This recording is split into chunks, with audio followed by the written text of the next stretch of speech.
want the full content warning, it's on their page. I feel like I have a pretty good content warning. Load. Let's go back to controls. Okay. I don't think we're ever working to like advanced dialogue without someone. No, I don't need that. Arrow keys, navigate the interface. Okay. Escape. Game menu. Turn my mic up. Thank you. Okay. We'll see how this works.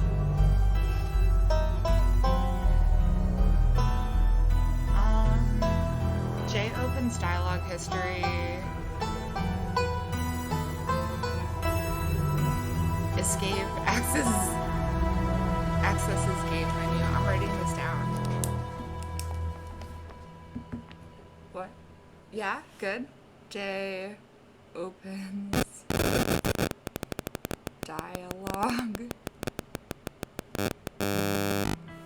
history.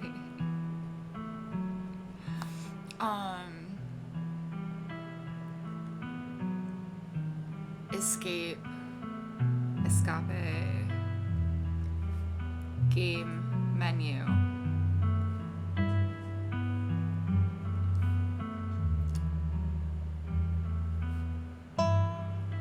I'm just going to draw little arrows.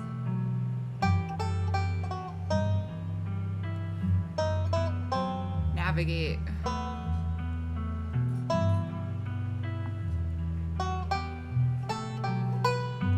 Space. Nope. Well, yeah, sure. Enter advanced dialogue. It activates the interface. Enter.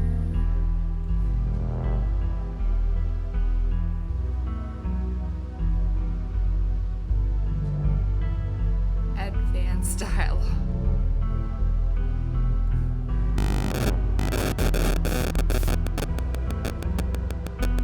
Did I spell dialogue right? I did. Fuck. Okay. Load. That one. If you'd like to continue with this save. Recap of episode 1. Sure. If it's a short one. The long lost cousin, the bad news, the 26 hours of bus rides with countless late night stops in CD depots that would have felt unsafe even in the middle of the day. You wouldn't normally find yourself traveling like this, but your cousin bought the tickets. The funeral of Scarlet and Scarlet, your cousin's mother and your aunt, seemed like something you shouldn't ignore, even considering your own late mother's rocky relationship with this side of the family. This is like a murder mystery. Oh, it's Tiff Taff. I remember now. Okay. Tiff Taff, welcome to our family's humble estate. Unfortunately, due to the current state of the house, only a few rooms will be safely accessible during your stay. I wouldn't go wandering anywhere else if you value your limbs. The floors have been known to give out. Dustin, afraid. Yeah, I can talk to animals. You can choose like 2 traits when you enter the game. So I picked animals and like mysticism. Because of course I did. I'm fucking weird. Avery. So has Stella mentioned she's famous? Stella. Oh, Avery, I'm not famous. Look, if you're not going to go around tooting your own horn, you know I'm going to do it for you. I'm a YouTuber. She hunts cryptids. A single deer remains behind, staring down the beam of Stella's flashlight while Gretchen whines and pulls at her harness. Pain, rot, decay. You'll eat those words when I come carrying a mountain lion corpse out of those woods at dawn. Come on, you, whatever your name is, grab that flashlight and help me line up a good shot. As the creatures in the tree line grow louder and more numerous, Gretchen violently strains against her harness.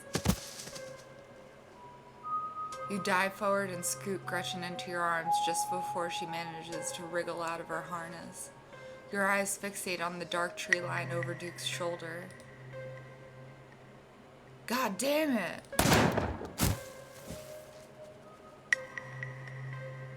Stella, keep an eye on her for us. Make sure she doesn't get into any more trouble. Welcome home.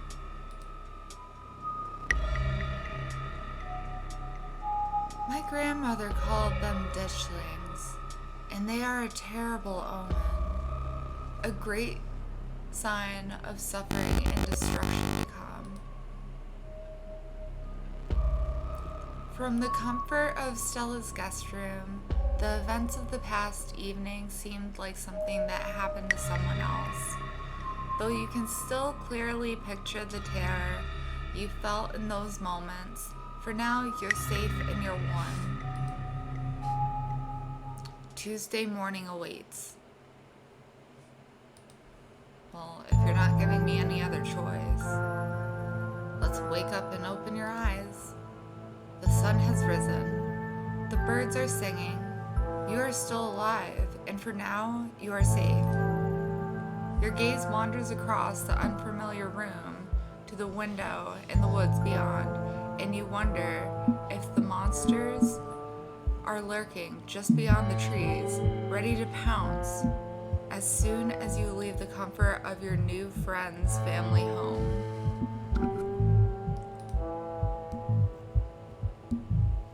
You can't help but remember Duke slumped against a tree, pieces of him scattered across the clearing. A knock at the front door.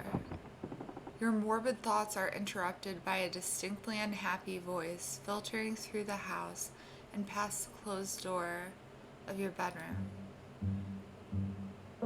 Tiff-taff. Where the hell is Alexis?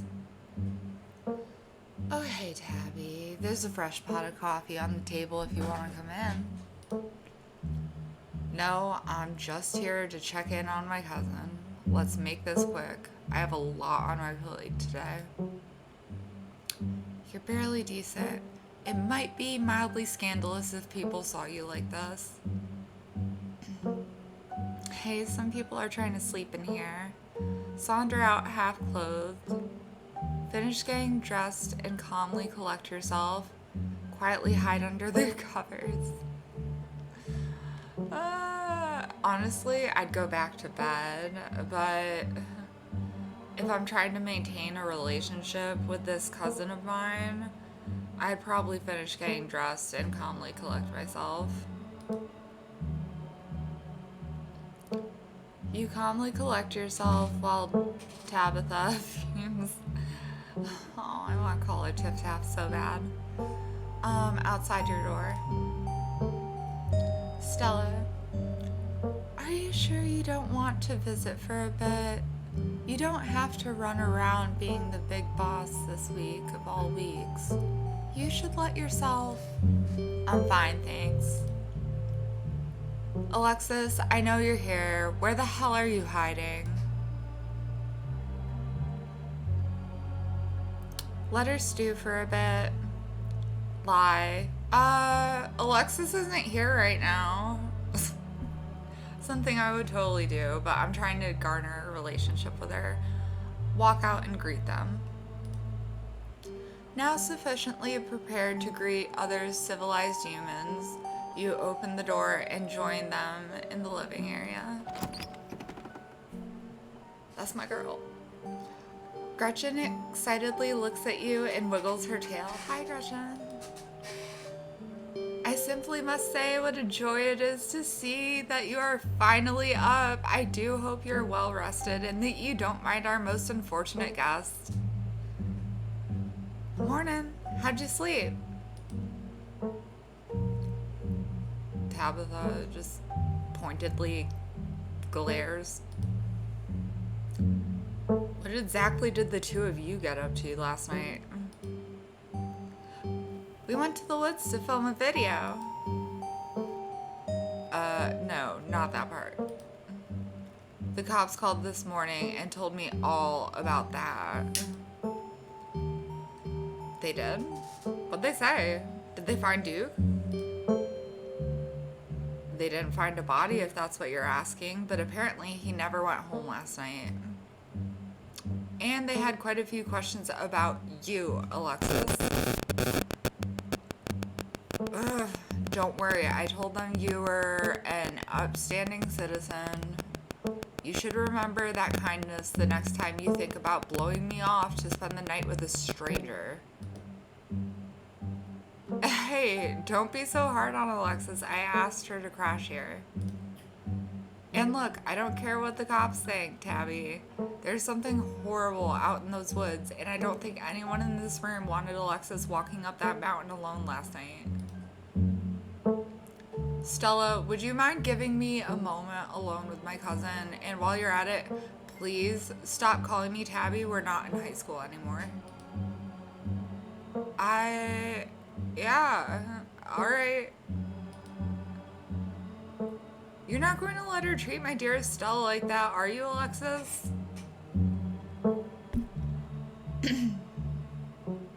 Stella stays. Isn't this Stella's house? Why are you bossing her around? Valid point. Sorry, Stella, but I should probably talk to Tabitha in private. Quietly let Stella leave. I mean, that's a valid point.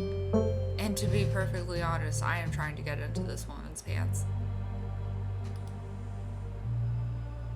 Isn't this Stella's house? Why are you bossing her around? Oh, I love that smile. Come on, Tabby. No berating guests in the Richmond household. Whatever. I don't really care if you're here for this. You've been in town for less than a day and my stress is already through the roof. I mean, I get it. Stella's got you all worked up and you were too scared to walk home. Sure, whatever, that checks out. But I don't care if those woods are chock full of ghouls and ghosties. You had me worried sick. From now on, you're back at the estate by bedtime. No more impromptu sleepovers. Mystical part, I go where I'm supposed to go and something told me that this is where I was supposed to be last night. You're not my boss. You can't run off as soon as I get here and hold me to a different standard. Wait, I don't understand that last one even. You can't run off as soon as I get here and hold me to a different standard. I don't even understand that one, so obviously I wouldn't say that. You're not my boss is just so juvenile. I guess I have to go with this. I go where I go. I go where I'm supposed to go, and something told me that this is where I was supposed to be last night. Stella's laughing. Tiff-Taff not happy. Just text me, okay? I've spent more time than I'd have liked coming down here, and I just have an incredibly busy day ahead of me. I expect to see you back at the estate tonight. Wait, Tabby, let me know if you're free sometime, okay? You're relentless. We'll see, but don't get your hopes up. I think there's hope for Tiff-Taff. But I adore Stella and her doggy. Hey, you good? Sorry about Tabby. She totally blindsided me. Oh my god, that was so embarrassing. You shouldn't let Tabitha treat you like that. There was nothing you could have done to stop her. I think she means well. I'm good, but how are you? That was a little tense. Probably me. Please warn me next time my cousin's out for blood. Remain silent. I'm good, but how are you? That was a little tense. Stella, I think we're in the same boat. I probably should have let Tabby...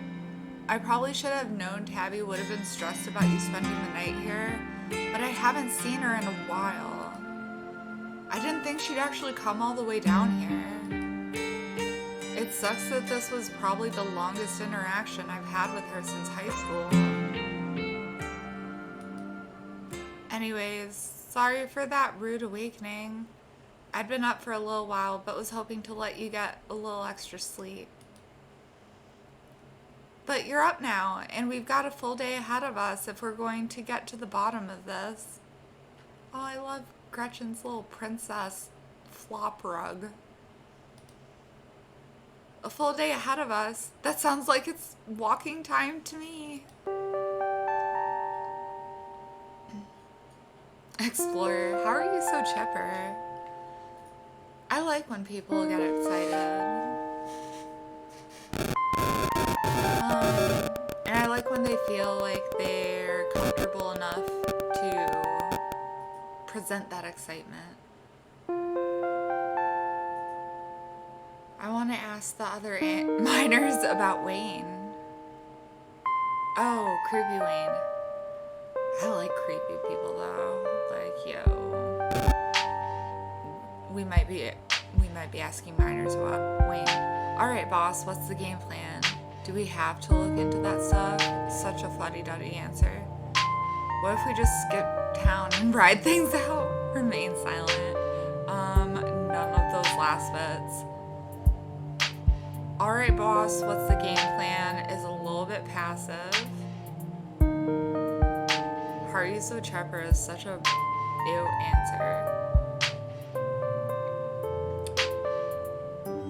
Alright, boss, what's the game plan? And I want to ask the other miners about Wayne. I do want to ask them. I want to check out the miners at some point today. Maybe some of the miners here can tell us about Wayne. He scared the bejesus out of me last night.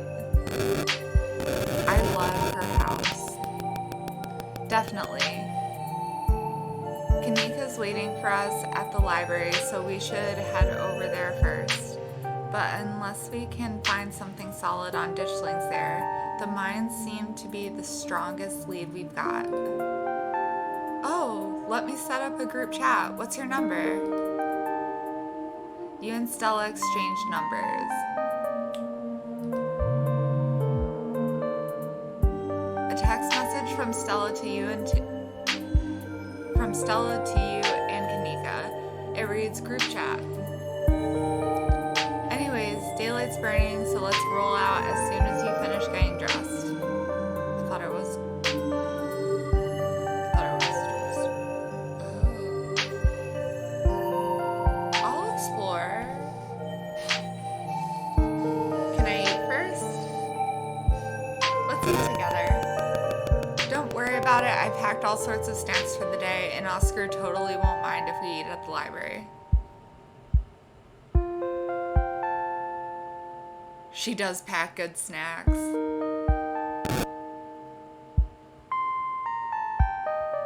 Get dressed and head into town. The walk to town was short.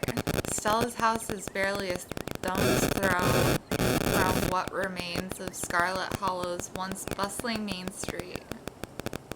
You shudder as you stare down the thoroughfare, both from the chill in the morning air and the all-too-present memories of everything you witnessed last night. You see that building labeled Town Hall? That's actually the library. Well, it's also the Town Hall, but that's just a small upstairs office nowadays. I guess this town's not what it used to be. That and our mayor's really going on walks. What does that mean? I think there's actually going to be a meet and greet later this week. Could be just the pick-me-up we need, what with everything that's been going on. Stella may be fond of him, but I certainly didn't vote for that beast. Talk to animals. Gretchen doesn't seem to care for him. Sounds fun. Maybe he'll actually take this whole ditch sling thing serious. I wouldn't trust him to help us after how the cops treated us last night. That sounds like me. Maybe. Yuck, politicians. Also sounds like me.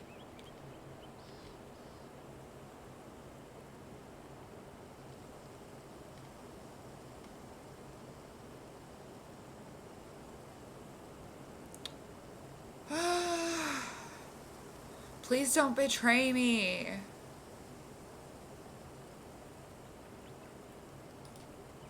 Gretchen doesn't seem to care for him. Alright, I know you've joked about it a couple of times, but now I'm actually starting to believe you can understand her. Gretchen absolutely can't stand Mayor Jimmy. Oh, hey.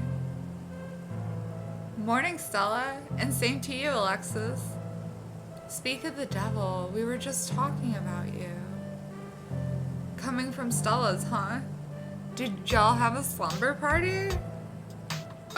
Sorry y'all, but I'm actually in a bit of a rush this morning. I can't stop to chat. It'll take me a bit to set up, so if you want to catch up with folks or grab something at the diner, you can meet me at the library when you're done.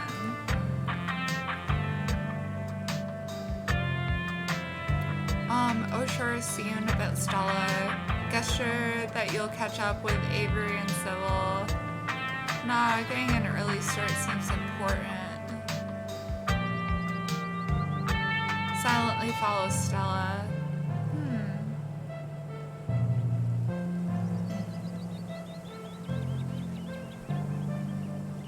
So I have the option of following Stella or staying here. If Stella's setting up, then I can gather intel. But what if something happens to her?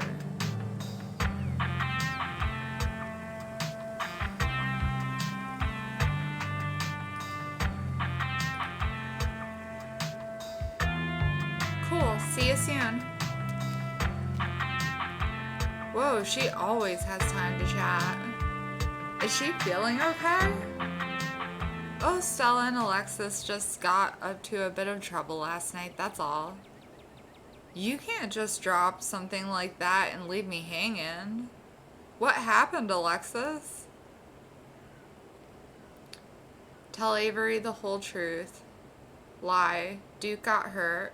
Lie. Nothing really happened. I'm traumatized and not ready to talk about it yet. Geez, nosy much? I hardly know you. How rude. Say nothing. Why not tell the whole truth? Maybe he'll help. Am I naive? Stella and I went into the woods to try and find a skunk gate, but we ran into something way worse. Actual monsters. I feel like Stella would have told him everything. Sybil said that they're called ditchlings, but whatever they are, they killed Duke and have been mutilating the local wildlife. Whoa, whoa, slow down. Duke is dead? It's true, I'm afraid. That's awful. Has anyone told Beau? Yes, he's taking it as well as you can imagine. I'll be going up to check on him today, the poor lad. I can't believe you had to see that, Alexis. Tell you what, I'm on break for the next half hour. How about you swing by the diner? Winnie can fix you some of Sybil's new blend and try to calm your nerves. Poison. I'm so suspicious of everyone, I'm sorry.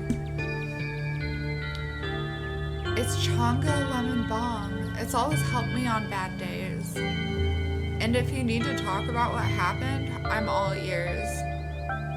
Anyway, it's up to you. See you around, Alexa. See ya, Sybil. I, stumbled my own name. Take care now, Avery.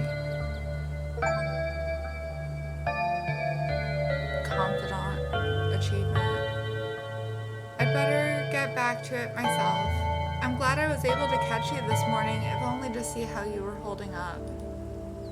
Please don't hesitate to stop by if I can be of any help.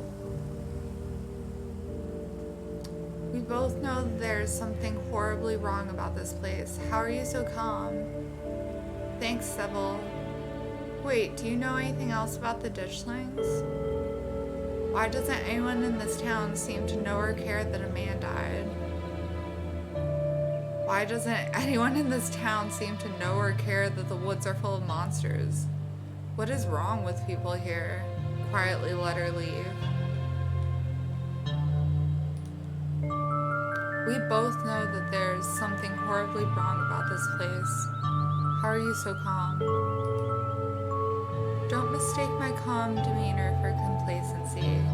We all have our parts to play in this. I trust that you and Stella have what it takes to get to the bottom of things. I'm so sorry to cut our conversation short, but I've got things that need tending to. Stay safe, Alexis, and bless.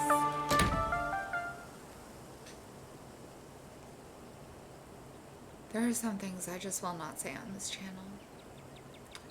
Stella said you had some time to kill before she finished setting up. Swing by the diner, swing by the general store, head straight to the library. I'm going to go get poisoned at the diner. You head towards the diner. The diner is a little quiet today, but the air is still heavy with the tantalizing smell of breakfast. Warn the patrons of danger. Oh God. No, I'm not going to be that person. I'm not going to be that person.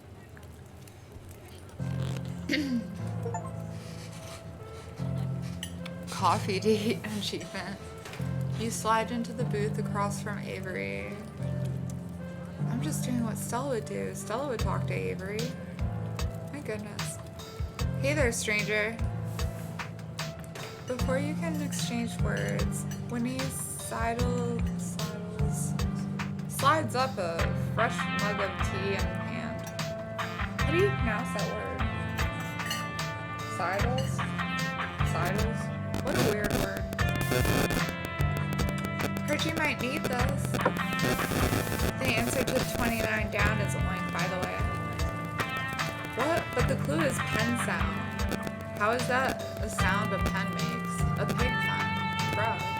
Wait, pen like a pig pen? Are you kidding me? How was I supposed to get that? I don't know. Like, now that it's explained to me, I get it, but I don't know. Why do you even bother with those things? They're just gonna frustrate you. It's just something to do to fill the time. But maybe I should switch to Sudoku. Winnie leaves Avery contemplating daily newspaper puzzles, returning to her seat behind the counter. So, thanks for telling me about last night. If you want to get into the grisly details, you can tell me. I won't judge.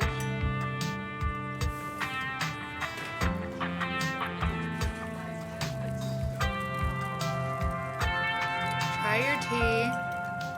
What if you don't believe me?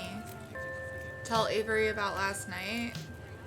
Last night still feels raw. Why don't we just talk? I said we were going to the cafe to get poisoned, and I meant it. You take a gentle sip of your tea. Sybil was right. You can already feel it begin to ease some of the strain and tension from last night's events.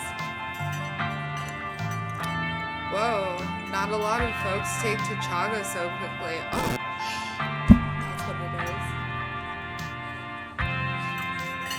It's a fungus that grows on birch trees around here. It's supposed to be super healthy, but it definitely makes for a challenging drink. Color me impressed.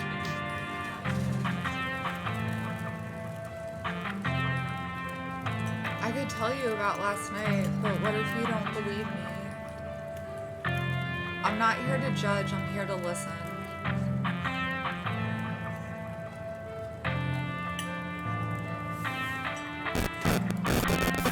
I don't know if I tell him everything. everything about last night in a diner.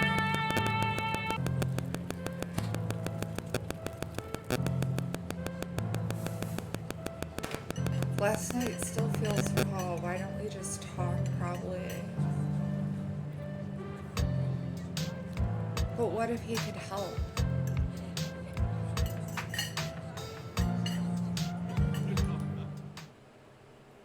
You spill the beans. Glad to have someone to talk to about the horrors you've witnessed. No, that was not my intention. Wow, that was some heavy stuff. No wonder Stella seems distant.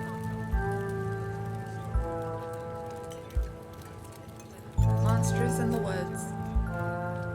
I may not have lived here long, but I've never heard of anything like that happening around these parts. I can't say I like the thought of it. Now that I think about it, when the cops came in for their morning coffee, they mentioned something about going out to the woods to look for someone. I knew I could get info out of him. It must have been Duke. They seemed so disconnected from it. I figured it couldn't be very serious, but wow. What if the cops are in on it? Totally something I'd say. They seem weirdly suspicious of me. They do. I'm sure they've seen much worse. I mean, yeah, but how's that relevant? Small town cops not knowing how to do their job sounds about right. Let's not get divisive. Remain silent. But yes, I'd say that too. I would like to put out there first and foremost, before they come for me, that they already seem weirdly suspicious of me. I don't get it. They saw Stella's footage. They saw what happened out there. But it feels like, so far, all they've done is hound me. Hey, I don't know if it'd help your anxiety, but even if they think you did something, I'm pretty sure they wouldn't bother going after you. Those cops come in here every day, and I feel like I know them pretty well by now. And let me tell you, they have no follow through. I can't tell you the number of complaints they've just like dropped after a day or two. And I'll vouch for you if they try anything. This is why I set up my defense. I hadn't pegged you as a transplant. Where are you from? What? Do you regret moving here? What? You should get out of here before things get any worse. You should get out of here before things get any worse and take me with you. Let me know if you happen across any leads.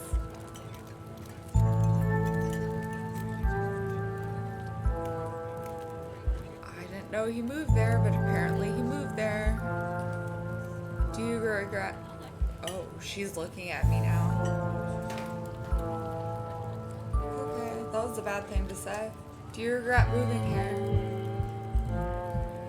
I don't think I have the choice to have second thoughts. I'm not going anywhere without Aunt Winnie, and there's no way she's leaving this place.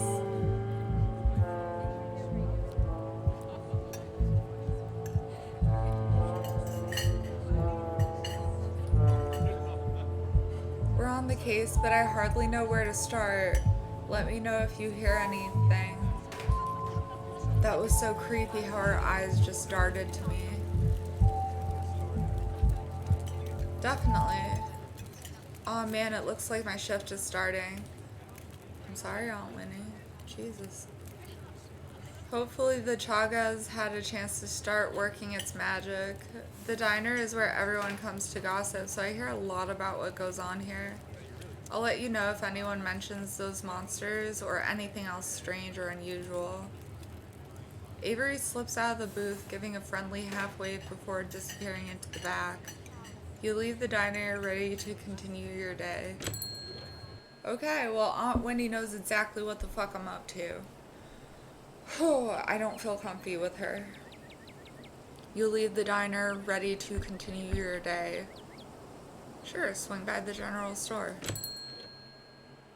Do I have money? This is your first time seeing the general store in the light of day.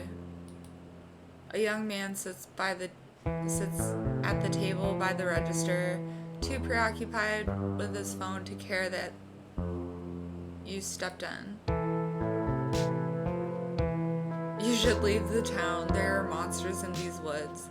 That sounds Looney Tunes. Hi, I'm Alexis. If I wanted to buy chips or something, do I talk to you, or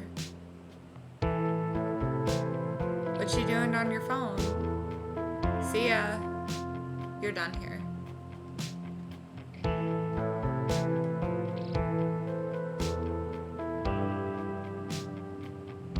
I'm just going to introduce myself.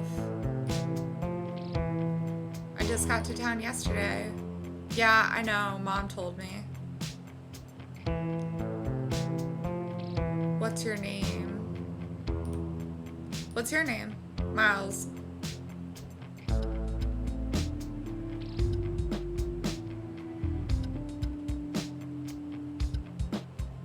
It changed to C and Miles. If I wanted to buy chips or something here, do I talk to you, or Miles size? I guess, yeah. Kanika decided to skip work today, so of course whatever plans I had didn't matter. Just take the chips, I don't care.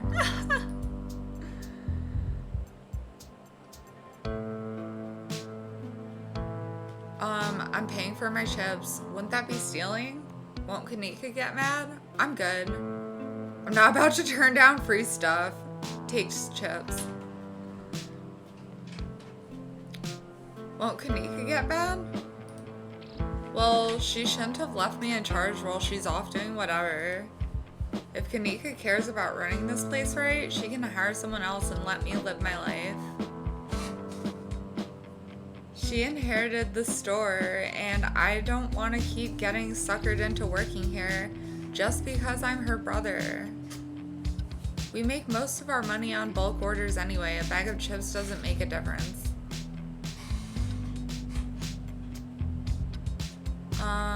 I'm paying for my chips. I'm not going to steal. I'm going to tell Kanika about this. No, I'm not. I'm good. Probably that. I'm not about to turn down free stuff, take chips. I'm good. Thanks. Have it your way. What you doing on your phone? Games? You probably haven't heard of them. Okay, see ya.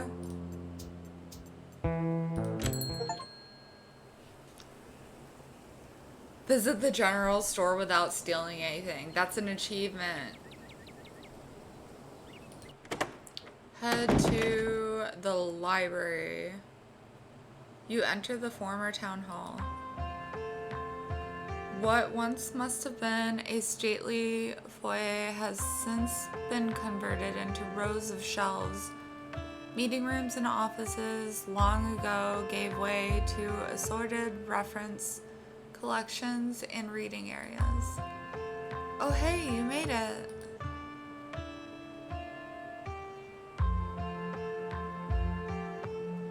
Settle in with Stella and Kanika, or shush Stella and point at all of the books before heading over to her table. You head over to Stella and Kanika's table and settle in. Should I do like a version of this where I'm a straight up Karen and see what happens? I hope I get eaten.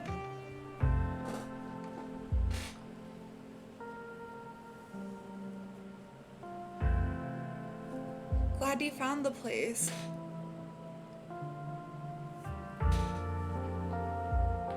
Oh, that was nice. Y'all see my dog back there real quick?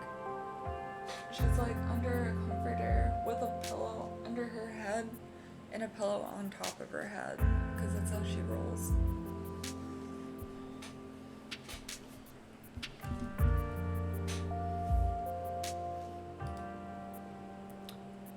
Alexis, you look tired. I always look tired.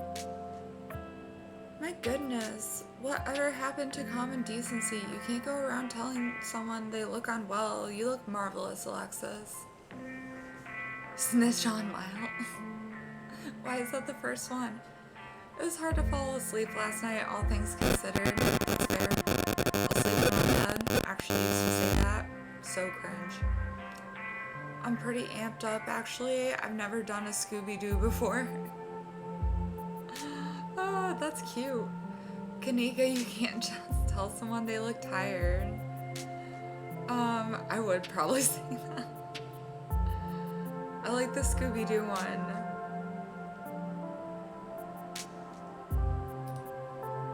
I'm still amped up on adrenaline, actually. I've never done a Scooby-Doo before. They're both laughing at me.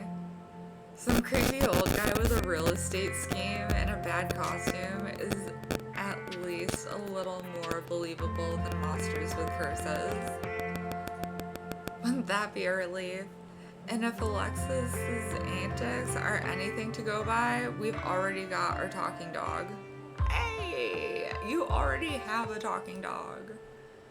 I do so wish you could understand me, Sella. Anyways, I guess we should get started.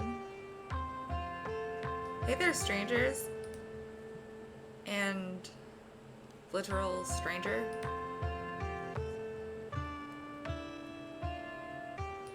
Silence. Hey, Oscar, this is Alexis. You know, Tabby's cousin? Oh, I should have known you were a Scarlet. You look so much like Vivian. That's like one of my favorite names, and I'm so fucking good. You look so much like Vivian. Not that I knew her very well. I was still a little kid when she left. But that Scarlet resemblance, it's strong. I'm Oscar Gutierrez, Chief's librarian and only librarian. Oscar's amazing. He practically built this library from scratch. Yeah, I'm a little jealous of what the kids around here get to grow up with. They don't know how good they have it. Back when I was in elementary school, all the library had was a couple shelves of boring books donated by old people. Y'all are too kind. But speaking of kids, have either of you seen Rosalina around town? I don't want to be a helicopter dad, but she hasn't been answering my texts, and I wanted to make sure she isn't getting into trouble out there. Look at Gretchen's face. You know the crowd she hangs around with. They're good kids at heart. I'm sure they're just up at the old Maxwell place doing teen stuff.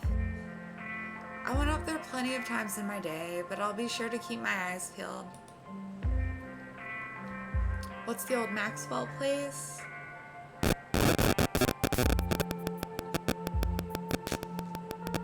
I don't like the thought of teens getting up to mischief. Capitalized mischief. With all those ditchlings in the woods?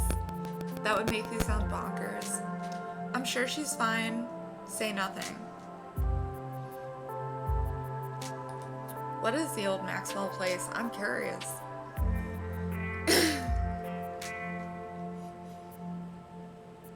Guys, I need to start doing yoga in the morning.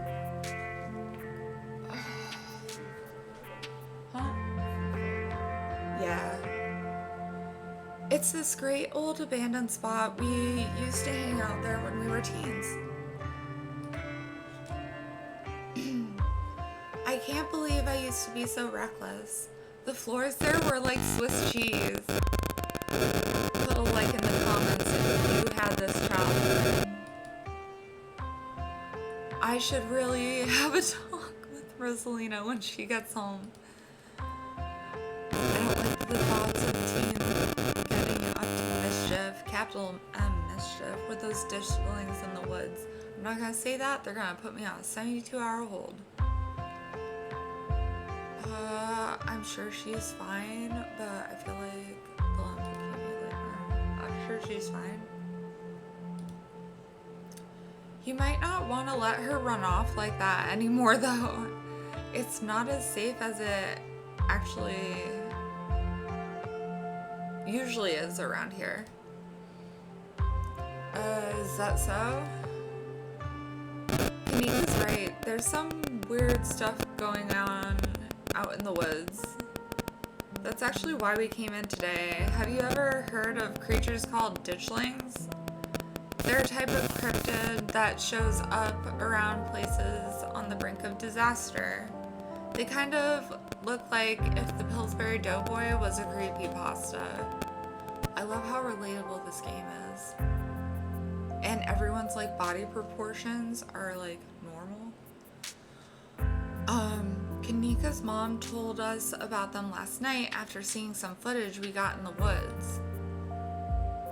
Ditchlings. Does not ring a bell. Dang, worth a shot.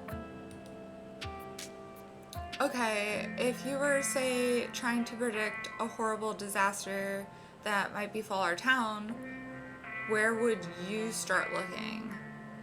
The government. Sorry. I'm not wrong.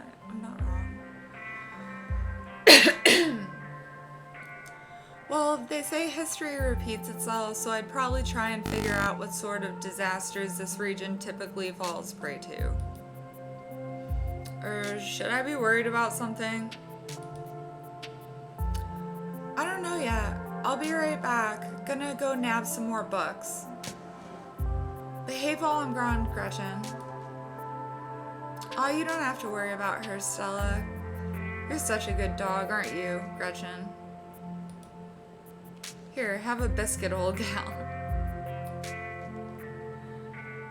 Well, ain't you the sweetest thing on two legs? Gretchen inhales the soft biscuit, drool leaking from her toothless mouth as she swallows it whole. Pugs aren't toothless. Dogs aren't supposed to be toothless. Wow, I don't see a single tooth. I'm pretty sure Stella's barking up the wrong tree, Oscar. I don't think you have to worry about any horrible calamity befalling the town. But she's right about the weird stuff. There's definitely something unusual going on out in those woods. If I were you, I would keep my loved ones close in the coming days. A man's already dead. Too much info. It's nothing that we can't get to the bottom of. That's such a like young adult line. Whatever's out there in the woods has been brutalizing the local wildlife. That might be acceptable. Get out while you still can. That sounds so threatening. Wildlife, or if I were you, I would keep my loved ones close in the coming days. That sounds so ominous. I cannot. Whatever's out there in the woods has been brutalizing the local wildlife. I don't think it's safe. I'm gonna try calling Rosalina again. I'm sure she's fine, really. Rosalina's a smart kid. She knows better than to go around getting into trouble, and we'll make sure to keep our eyes peeled. Thanks, Kanika. And Alexis, if you see a 13-year-old girl with a black braid and glasses, would you let her know her dad is very worried about her? Oscar anxiously wanders off, phone in hand. That dog still has no teeth. Got him. Just grabbed a whole mess of local history books. Stella sets a massive pile of books on the table and pulls up a chair. Alright. This is going to be so much faster with the two of you here to help out. Got our snacks, got our documents. Let's get this research party started. Reading awaits. Flip through Veins of Scarlet, a history of Scarlet Hollow coal mines. I think I'll do that. Flip through Silas Scarlet, soldier, woodsman, leader. Flip through Appalachian folk monsters. Maybe that next. Reading is for suckers. Let Kanika and Stella do the work for you. That's rotted. I like the coal mines because I want to find out about Wade too. Forced into the... I'm gonna let it do its thing. Okay.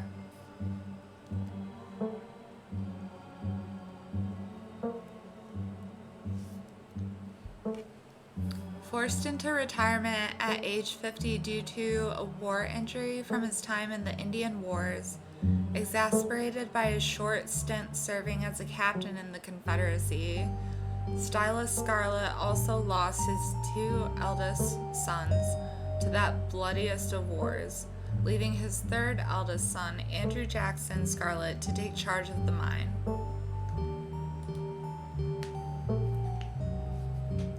Under his leadership, the mine prospered, undoubtedly in part due to the growth of the railroad industry.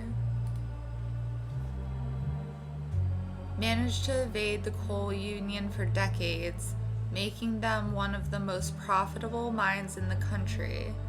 Andrew Scarlet built the surrounding town into what is today, with expensive stone buildings, a bustling main street, and overseeing it all, the elegant Scarlet Estate that was, until 1895, the largest and finest feat of architecture in the region.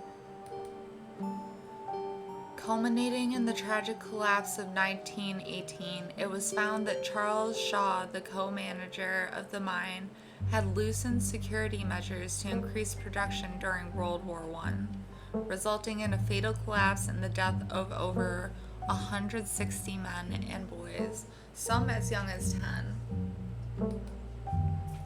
The casualties included Andrew Jackson Scarlet's son, Theodore, his brother Enoch V. Scarlet, who had taken over for their aging father during the bustle of the war, managed to pull the mine from the brink of ruin, thereby saving the town.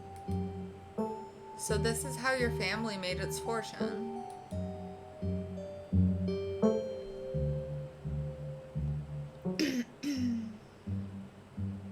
Might as well go in order. Silas Everett Scarlet was born to Colonel Everett J. Scarlet in 1818. One of 12 siblings, he grew up in eastern North Carolina during a tumultuous time in the state's history, and not much is known about his life before he joined the army in 1836. He quickly rose through the ranks in part due to his father's connections, but also due to a particular ruthlessness for which he received the nickname Bloody Silas Scarlet.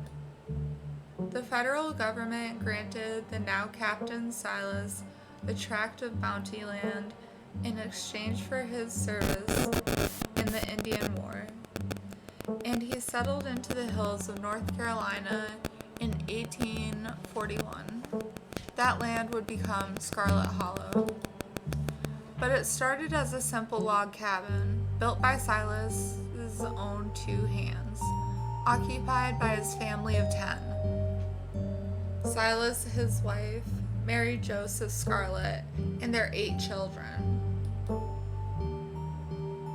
Logging business brought many workers and fellow landowners to the hills, but it wasn't until Silas discovered the rich seams of coal running underneath the entire region that Scarlet Hollow was really put on the map.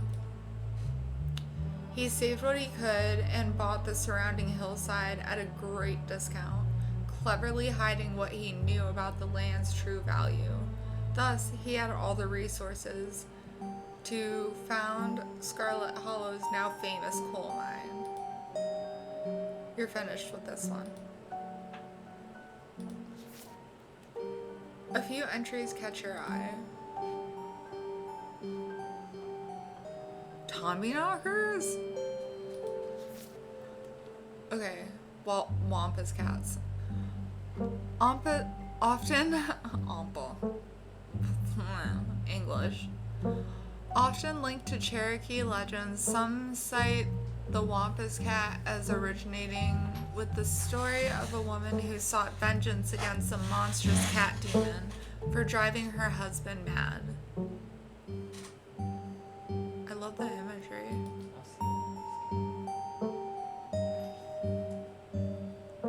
She hunted it down and by wearing a bobcat mask, tricked it into using its own vile magic on itself, freeing the people of their region from its evil. Yeah, I can read. Others. What? That's spelled wrong. Oh. Yeah. Okay. It's spelled wrong. I was confused. I was looking, I was like, no, it was spelled wrong. I don't know. Others say the creatures come from the story of a woman who wore the pelt of a wildcat to witness forbidden hunting rites. The hunters of her village gathered to perform the rites, and she watched in secret from underneath the cat's pelt, but was soon discovered.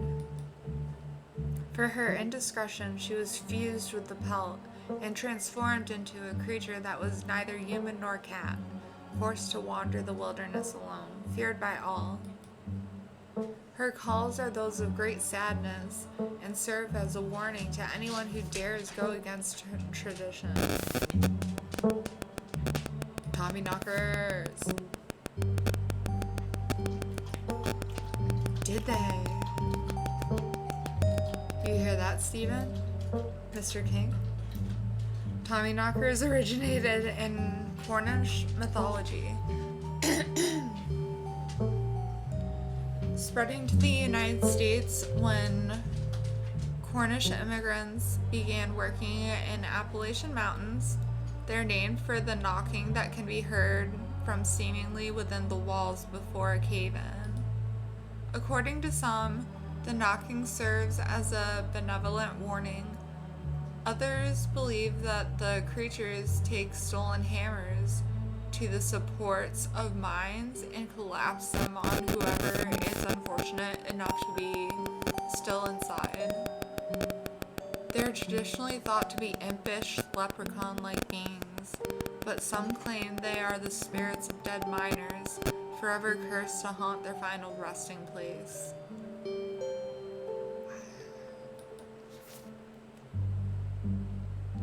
That just looked like a dog by a fire. What's happening? There was a hunter who lived in a tiny cabin in the middle of the woods. Bless you. There was a hunter who lived in a tiny cabin in the middle of the woods, all alone with his hunting dog. One night, after a particularly bad week of hunting, both their stomachs empty, the hunter spied something out of the corner of his eye. Some small creature had gotten into the cabin through a hole, and before he could even figure out what it was, he'd drawn his gun and fired at the thing. His hunger guided his actions. But it was quick, and ran back through its hidey hole, and out of sight, leaving only its long black tail shot off by the hunter's rifle. It's a good shot. Guess this'll have to do, he said to his dog, and threw the tail in a pot to cook up the soup. He and his dog ate well that night, the tail filling them both up. The hunter crawled into bed satisfied, and his dog curled up at his feet. He awoke to the sound of long nails scrabbling. I'm gonna use that in Scrabble. Scrabbling across the wood. His dog was nowhere in sight. Only a rumpled spot on the covers where he'd been. This got too real. Maybe I needed to read the trigger warnings before I played this. And in the gloom, he saw two big yellow eyes staring right at him. I want my taily bow. hoarse voice croaked from the darkness. "Go away," he screamed at the thing. But it stepped closer to him, still shrouded in darkness. The sound of long claws dragging across hardwood, accompanied by its movements. You know what's scary about that? My house going down in value. Oof. "I want my tailipo!" The creature growled again. "I'll get my dog after you," the hunter squeaked, his voice catching in his throat without fear. With fear. With fear. But there was no dog to be seen.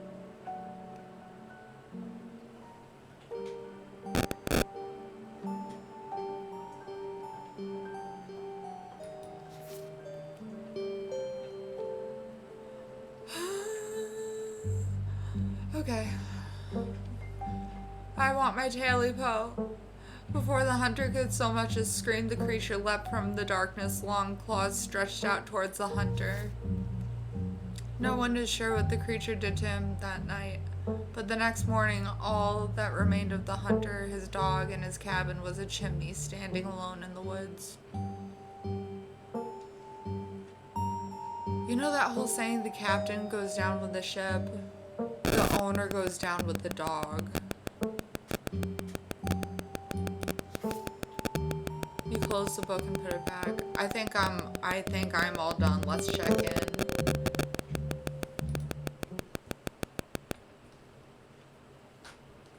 Are you guys okay? I'm not okay.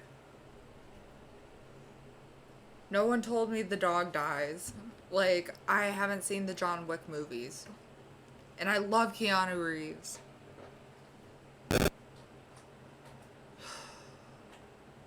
Alright, if we're going with what Kanika's mom told us last night, I think we can rule out any natural disasters as what brought the dishlings here. But not nuclear incidents. Looked like our state had a history with those. What?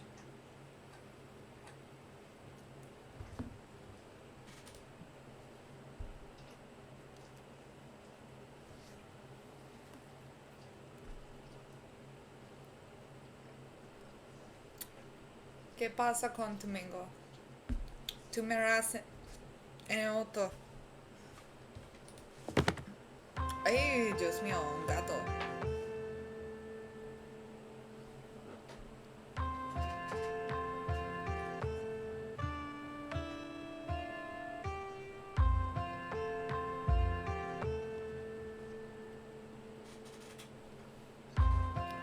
Before you can respond, a handsome black cat leaps onto the table. Stella quickly slams her book shut. Oh, hey Pixel. You might want to close your book. He loves to rip up any paper he can find. Pixel, that's so cute. That is a cute name. Pixel, my dear friend, it's been too long. How have you been? Oh, Gretchen and Pixel vibe. Hungry. Did Stella bring the good stuff? Don't worry, little guy, I didn't forget your treats. Oh, what a sly looking cat. Oh yeah, snack time. Crunch, crunch. Sorry if Pixel's bothering y'all. Hopefully he hasn't gobbled up any of our books. What state are we in? Everyone says y'all. I feel like we're in the South. Somewhere. Huh? Yeah, they call it, The holler. holler. You're probably in Louisiana, Georgia, Florida, Alabama, or Texas. Or Tennessee. Or Tennessee. Okay. Maybe South Carolina, but most not very likely. I don't think South Carolina. He can't stand the thought that people might pay attention to anything that isn't him. That is cats.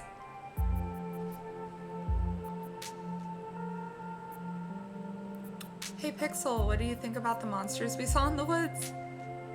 Why do you let a paper shredder freely wander around a library? That is a good question. Leave Pixel be. I'm gonna ask it about what we saw in the woods, because I can talk to animals, so why not fully utilize that? Hey Pixel, what do you think about the monsters we saw in the woods? Oh. Everyone's looking at me weird. Pixel included. I'm an indoor cat. I don't know nothing about no woods. I just hang out in the library, especially now that our house got haunted.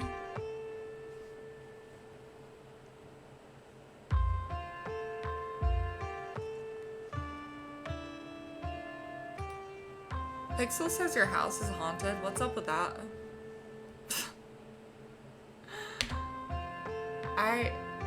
How did you know? Alexis is either psychic or she can talk to animals. It's a long story. No comment. Aww. Farah said truer words have never been spoken. That is actually quite true for me. Like, I don't want to get into it. It is what it is. Like, that, it's just facts. We've been living in the library for a little while. It's been great. Way more snacks, way more scritches. Except sometimes there's too much scritches. Hold up. What kind of haunting are we talking about here? Unexplained noises? Objects appearing in strange places? Oh, Oscar, don't get her hopes up like that. Nothing like that, sorry. The floor in my bedroom just keeps seeping blood. And I've seen a strange figure in the hallway a couple of times. That's fucking serious?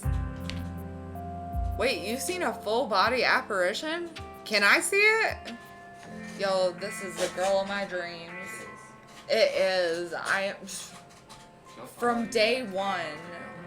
Huh? She'll follow you into a broken building. She will follow me into a broken building. Oh my god. She will go on actual haunted houses with me and haunted land and all. Do all the exploring and the things and the stuff. Oof. Oh my god, I found my manic pixie dream girl and she doesn't exist.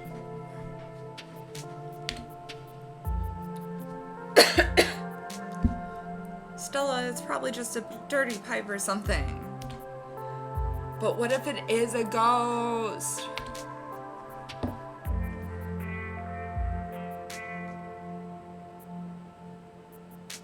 I believe him. It's totally a ghost, let's go bust it. It's worth looking into. And with Kanika, there's probably a very normal and very boring explanation. Remain silent. I believe him, or it's a totally a ghost, let's go bust it. Okay.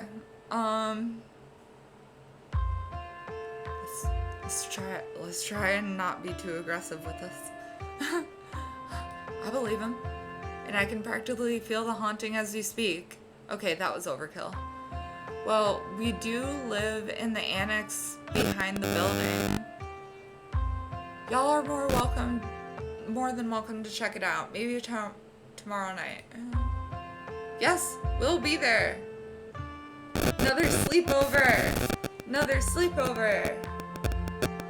I am so happy with this game. This game gets 5 out of 5 stars. Thank you, Steam. Also, it was on sale when I bought it. I don't know if it still is, but snatch this shit up. Yeah, that sounds like a fun way to spend an evening. Can't wait to get spooked by some creepy pipes. Kanika, you don't have to go.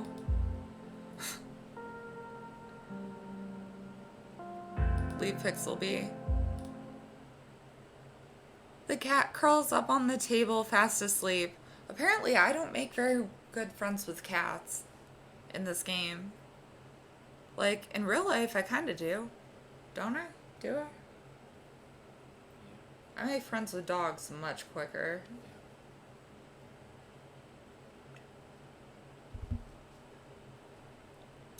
Alright, I'd better get back to shelving. Let me know if y'all need anything.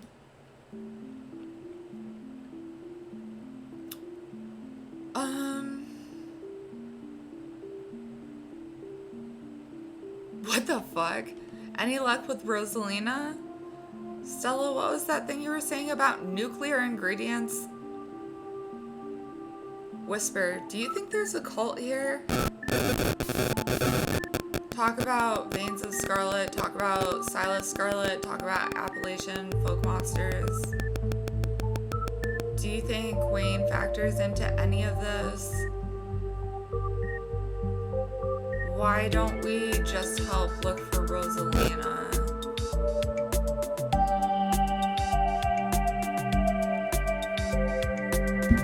You know, we can strategize another time.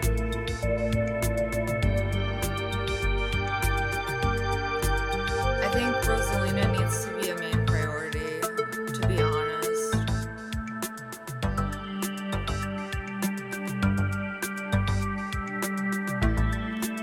Why don't we just help look for Rosalina? If there's a missing kid in town, that's probably way more important than whatever else we'd be doing. I appreciate the offer, Alexis, but I don't think she's missing so much as going through a bit of a rebellious phase. I don't even know where we'd look, aside from the old Maxwell place. What do teens even like to do these days? You don't have to worry about checking up on her. There, I'm going there myself once I've finished shelving. Just let me know if you run into her while you're out. Maybe we should go to the mines. There was that collapse a while back, and a lot of people died. Maybe the Ditchlings are here to warn us about something like that happening again. And hey, maybe we'll luck out and run into Rosalina while we're looking around. Okay, good. All this talk of the mines reminds me, though, there's been this really unsettling miner who's been coming around my mom's tea shop lately. His name is Wayne, and there's something wrong with him, like viscerally wrong with him. No kidding. He snuck up on us last night and called out Alexis by name. Sent chills down my spine. I don't know if there's much of a connection, but if we're headed to the mines, we might as well look into him.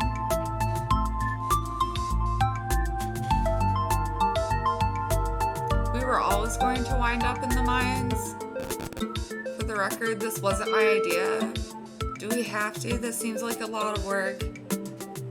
Maybe Tabitha can help us out? That would be an interesting dynamic. I'm back-pocketing that. Finally, the opportunity I've been looking for to get to know Tabitha. I'm sure Tabitha is going to love that we're snooping around. Oh, I didn't think about it that way. Whoops. Alright. Wow, I wish life was like this. Just gave you this panel of like, think about it in these ways. Alright, let's try and stay under the radar. Awesome, let's roll. Remain silent. Fuck. Maybe Tabitha will help out. Or we're always going to no, fuck that. Maybe Tabitha can help us out. I want to see where that goes. Ha! No, I don't think she'd be super jazzed to see any of us snooping around the mines. I can't imagine what she'd do if we actually bothered her while she was trying to run the place. Okay, and Stella's face. She does get a little grumpy when she's at work. She gets grumpier at work. I'm pretty sure snark is that girl's baseline level of existence. Chatting over dinner might be a better way to get to know her. If you're okay eating box mac and cheese. I love box mac and cheese. Lay off tip-tap. We can sneak around the vines, no problem. I'll make sure to keep my eyes peeled for her. She won't even know we were there. Look at us going out on a caper together. I miss this. Did you guys just meet me? I missed it too. Okay, they're bonding. I mean, sure, it's not under the best circumstances, but I've been so wrapped up in running the store, I didn't realize how much I missed being able to hang out with you. Okay, I'm no longer even here. Though, there is something missing. Reese! Oh, the recluse. I really miss that dude. I can't believe how long it's been since we've seen each other. Have you seen him lately? Nope. I tried to plan stuff, but he's been too sick. Hey, Breed! I'm good. How are you? I didn't realize it was getting so bad. That poor guy. You know, we could just pop over and surprise him. He seemed excited to meet Alexis. Maybe we'll finally get to leave his little cave. Hell yeah, let's do it. I love Kanika. She a little bit rough, but alright, let's roll out. See ya, Oscar. We'll let you know if we run into Rosalina. Thanks, guys. I'll keep y'all posted. That cheese looked delicious. Reese's home stands at the edge of the forest wall, an isolated buffer cushioning the rest of the town from an unending wilderness. I'm so sorry I can't read.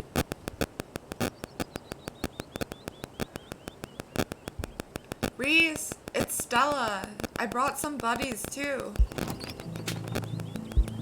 Shh, not so loud. He's still sleeping. Can I help you with something? The woman in the doorway stares directly into your eyes. You can practically feel her simmering irritation washing over you. Hi, Dr. Kelly. We were wondering if it would be okay if Reese could come hang out. Nothing strenuous, we promise. I'm not going to wake him up. If he's sleeping, he probably needs it. Whatever you two have planned is probably beyond what he can manage right now anyways. Oh, no. Poor Reese. It's just been so long since either of us have gotten the chance to hang out with him. I'm sure he and Alexis would get along super well too. Hi, I'm Alexis, Vivian's kid. Still, if Reese is that sick, we shouldn't be dragging him along on adventures. Lie. Yeah, nothing strenuous here at all. Or remain silent.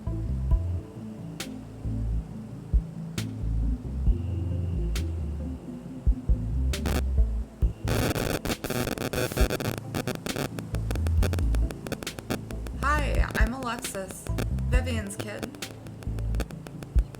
I know who you are. Look at her, look at everyone's faces. The way she avoids looking at you as she speaks makes you feel like you've done something wrong, even though you're pretty sure you've done nothing at all. Reese's mom turns back to the house, sighing. Sorry, I know that was a little rude. You just want to hang out with Reese, and he misses both of you too. She sighs again, as if deciding whether to finish her thought. He's usually feeling his best around mid-afternoon. Why don't you come over tomorrow? He can have some supper, and y'all can hang out for a bit. I don't promise that he'll be perky, but I'm sure it'll brighten his spirits to see you two again. And I suppose you can come too, Alexis. This bitch hates me. That would be great. I can bring a side dish. Maybe deviled eggs? Does he still eat those? No, eggs are a little much for him. They don't settle well. You can leave the cooking to me. I know what he can handle. Okay. I'll bring soda then. That's not... Okay. Yeah, fine. You can bring soda. Nothing with caffeine. Ginger ale, preferably. Oh, and leave the dog at home. She might cheer him up. You know, they have those therapy dogs in hospital. No dogs. Why, I never. The absolute gall. Thanks so much, Dr. Kelly. We'll stop bothering you now. See you later. Dr. Kelly nods in acknowledgement and quickly shuts the door. The sound of several locks clicking into place can be heard from within. God, that woman makes me so nervous. I remember she used to be so nice and carefree when we were kids. She always had the best stickers when we had to get our shots. Maybe she just stressed about Reese. Or maybe she's just nice to kids. Either way, it's just the three of us. You gonna drive? Yeah, sorry. I don't like the thought of going up there without the van. Cool, I'll take my shortcut then. It shouldn't take long for me to get there. You're welcome to tag along, Alexis. Don't worry, I won't be offended if you rather side with Kanika. I'm sure you're probably sick of the woods. Either way, it works for me. Alright, Stella, what is actually up with you in cars? Ride with Kanika? Walk with Stella?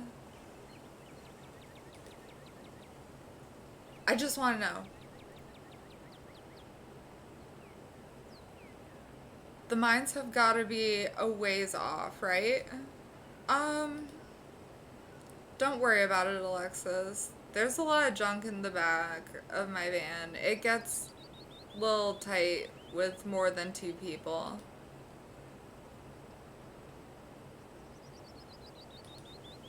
I'll walk with Stella. We'll meet you there. Into the woods again. Achievement. The woods are calm and serene compared to last night, though you can't help but get the feeling that danger lurks just beyond the trees. Hey, thanks for coming along with us. Gretchen and me, I mean. I hope I haven't seemed too cold about everything that happened last night. The truth is that I'm barely keeping myself together. I just don't know how to let it out. Duke died out there last night. I can't stop thinking that it might have been my fault. If only I'd dived for that flashlight. If only I didn't drag you along into the woods. If only I'd listened to you when you wanted to leave. I'm sorry. Stella, whatever happened last night, you did nothing wrong. I just wish you could understand that. She's such a good girl. Stella pauses, searching for what to say. It's like there's this guilt boiling under my skin. But the only way I can process what happened is by turning off the part of me that feels things. When I'm around other people, it's like I think of Duke dying as just a thing that happened. Like it's just a part of another video.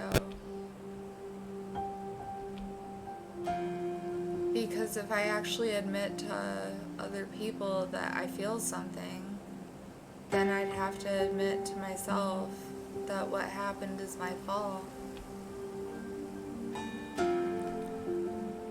Of course it's not your fault. I don't know how to break this to you, but if you didn't hesitate last night, we might all have gotten out of there alive.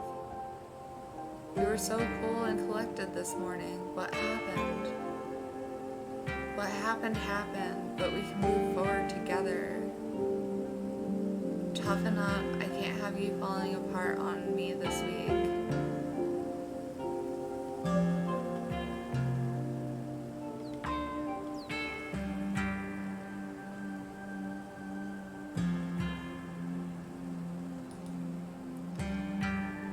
What happened happened, and we can question our decisions and blame ourselves for what happened until the cows come home. Or we can move forward together. Thanks, Alexis. You're right. I should be better at taking my own advice. I'm glad we could talk about this, though I can't imagine what it'd be like to go through something like last night alone. The conversation comes to a dramatic halt with you, Stella, and Gretchen all whirling around to face the source of the sound. A bird. Let me at it. I can get it. Back off, dog. This is my stick. Whoa, calm down, girl. It's just a bird. The same probably goes for the two of us. I guess we're all a little on edge. Let's hurry to the mine. It shouldn't be much further. Kanika casually leans against her van as you and Stella emerge from the woods. Hey. Y'all have a good walk? Yeah, it was great. I mean, not that you were missing out on anything. You didn't run into any of those creatures, did you? Nope. That makes sense. They're probably nocturnal. I don't know if I should feel relieved or disappointed. But we're all here. What's the plan? I guess we just go talk to people? I guess so. I should probably be on lookout duty. I'm a bit of a persona non grata in the mines. Stella, have you done this before? Tabitha? Oh, yeah. I might have tried sneaking in to talk to her a time or two. Too many. And Gretchen makes it extra hard to be sneaky. What can I say? I thrive in the limelight. We're probably less likely to get caught if only one of us is snooping around down there. If Stella's on lookout duty and only one of us is going in, what's the third person doing? That's a valid question. I take it I'm the one of us you're talking about.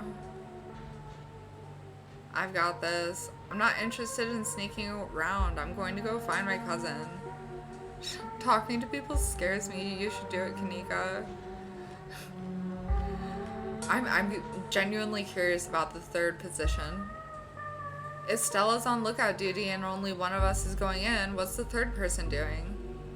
You know those cheesy rom-coms where someone wears an earpiece on the first date? Whoa, do you have some kind of surveillance rig in the back of your van that I didn't know about? What? No. I have a pair of earbuds with a really good mic. We can just do a group call.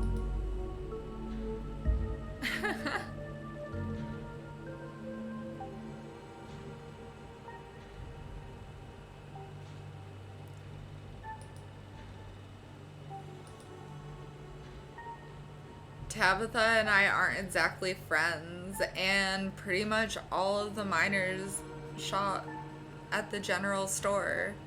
I don't want to make folks uncomfortable, you know? It's probably for the best.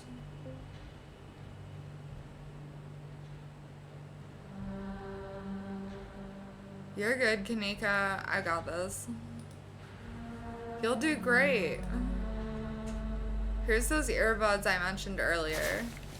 Kanika hands you a pair of earbuds. We can feed you questions if you get stuck, and Stella can give you a heads up if Tabitha is headed your way. Dang, I've missed doing this sort of thing with you. You're so thorough. I really feel like I'm third wheeling here. Oh, thanks, I do my best. I guess we should part ways and start the call, yeah? I feel like I'm kind of just a stand-in for Reese. Stella and Kanika break off, leaving you alone at the entrance to the mines. Your phone buzzes. Hey! Can you hear us? Try saying something. Something. You're loud and clear. Won't people notice that I've got earbuds on? Nope, can't hear you, sorry.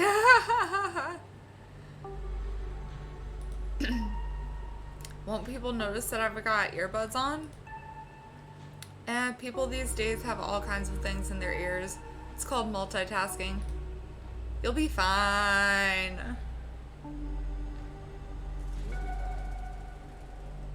Oh shit. I've low-keyed myself. I have fallen in love with myself. Congratulations. Damn it. That's like a catchphrase of mine. You'll be fine. They're never fine. Nothing to do now but enter the worksite. Enter. You pass through the unlocked fence and enter the property of the Scarlet Hollow Mine.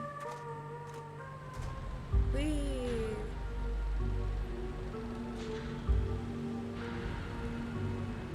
I'm in. Alright, Morpheus, good to know. Yep, fuck you, Kanika. I love my friends in this.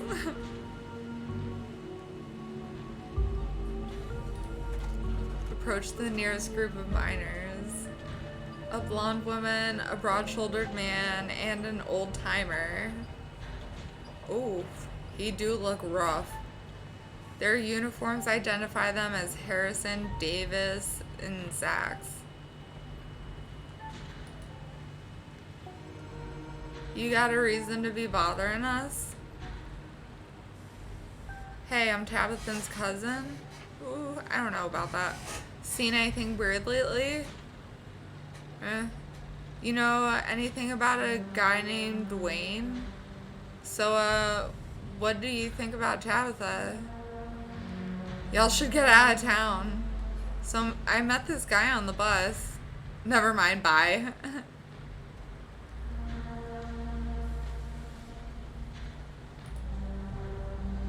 Do you know anything about a guy named Wayne? Yeah, we knew him. He was such a cut up. Miss that dude. He accosted me last night. What happened to him? Say nothing, never mind. What happened to him? The miners shift for a moment, uncomfortably glancing at one another. Isn't that the guy y'all said was, he's gone, that's all that matters. Leave it be.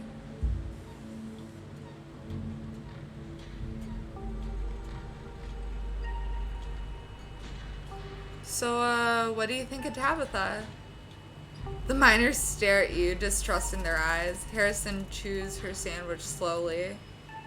She works hard. She's a good boss. Who's asking?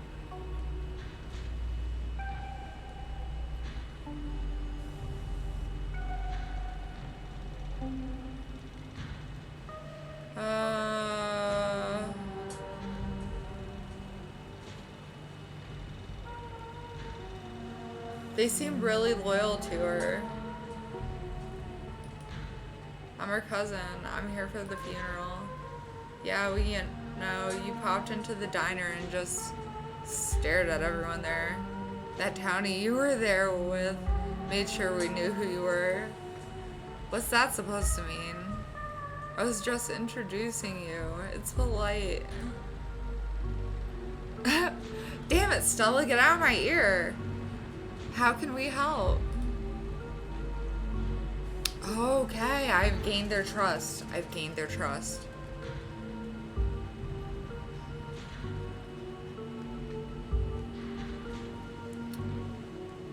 Seen anything weird lately? Nope, nothing at all. You make sure to tell your cousin that, okay? Maybe let them know you're related to Tabitha wasn't a good idea.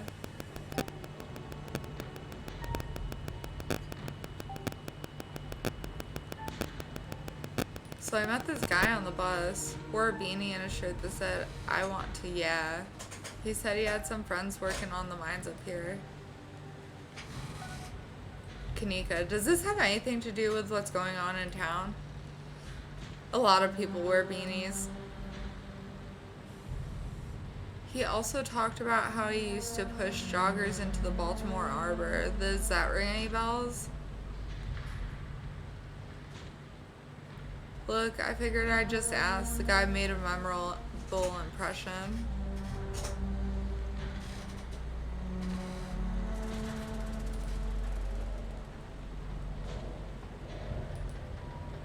None. Not a clue.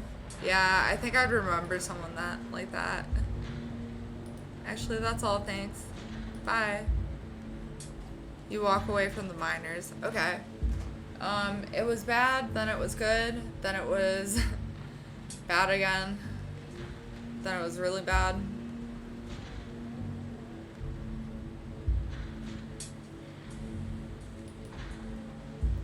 Head over to the next group of miners. Miners with an E, not miners with an O.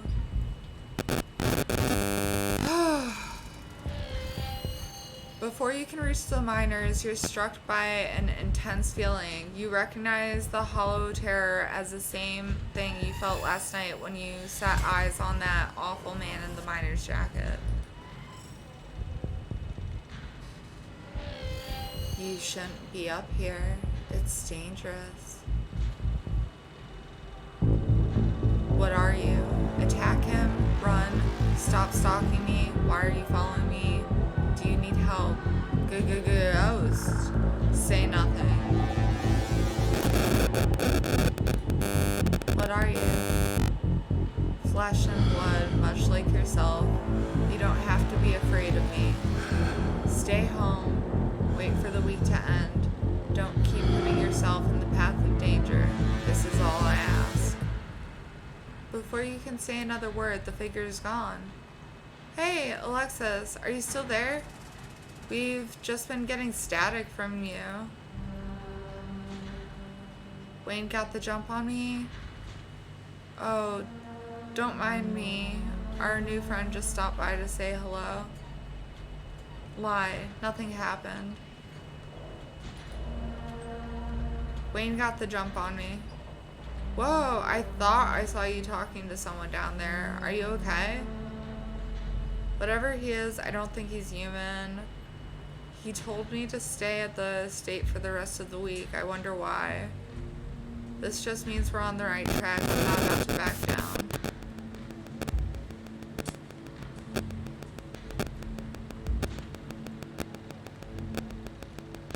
I like both.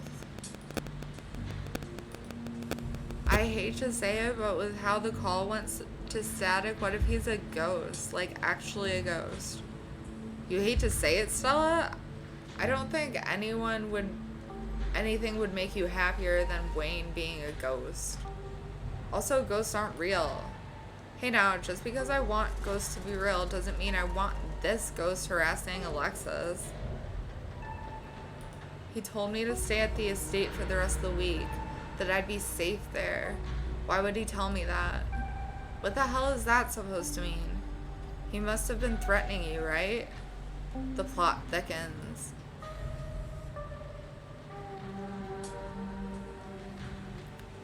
This just means we're on the right track. I'm not about to back down. We need to talk to Tabitha about this. I'm getting out of here. Wayne trying to make me leave just means that we're on the right track. I'm not about to back down. Whoa, so brave. Heck yeah, Alexis, we've got your back.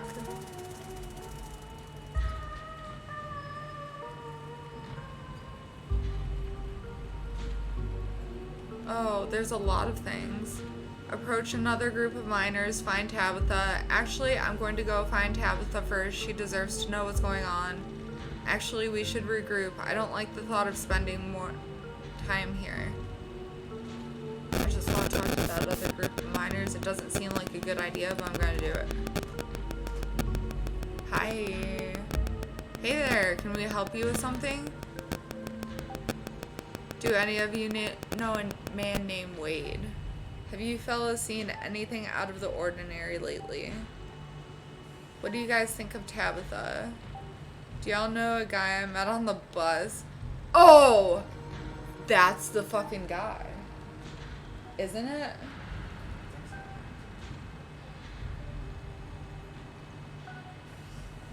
Ew.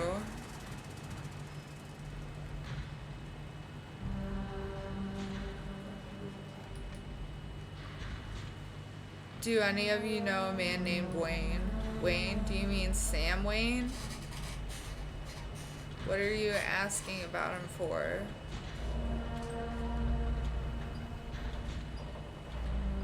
Wait, have you seen him? I saw him just now. He muttered some creepy stuff to me and disappeared. I knew it. He probably just got back to camp after what he went off to do. Hold on a tick. Creepy isn't his MO. You know that, Isaac. How do you know it was Sam Wayne? I don't recall seeing your face around here before.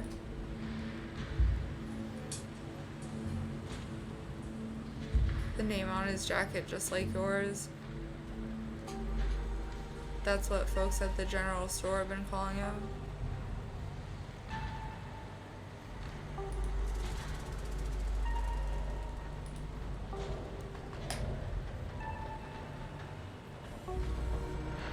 So do all of our jackets, but if I switch with Isaac's, that doesn't make me Isaac's. Fair point. I have actually done that before. Remember? No, it's gotta be him. There's no way he's dead. You really think he's running around town creeping on strangers and ignoring his friends and coworkers? Seems more likely to me that somebody took care of him, so to speak, and is running around town in his clothes. The miners stand in silence for a moment, considering what they've just heard. That's not possible. That's ridiculous. This is messed up. But who would do something like that? I don't know. Why don't you ask his girlfriend? Yikes, do you think? No, no way. Just saying, he wasn't exactly the first fella to fall for her charms. Lots of heartbreak in that woman's history. Lots of jilted ex-lovers, if you catch my drift. Dang, who are they talking about? I told him not to get involved with her. I told him.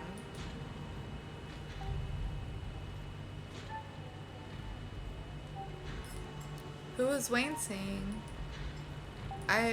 Whoa, now if you don't know, there's no way I'm poking that wasp's nest. Forget we said anything. Yeah, I don't want to be next on the chopping block. Press them. Come on, don't dangle something like that. Look, I just don't want to cause any trouble. Enough people are losing their jobs as it is. I've got mouths to feed. Losing their jobs, and in Sam Wayne's case, disappearing. I've already said too much. Come on, boys. Should we check in? Just a heads up, the only group I still see out here is pretty close to the main office.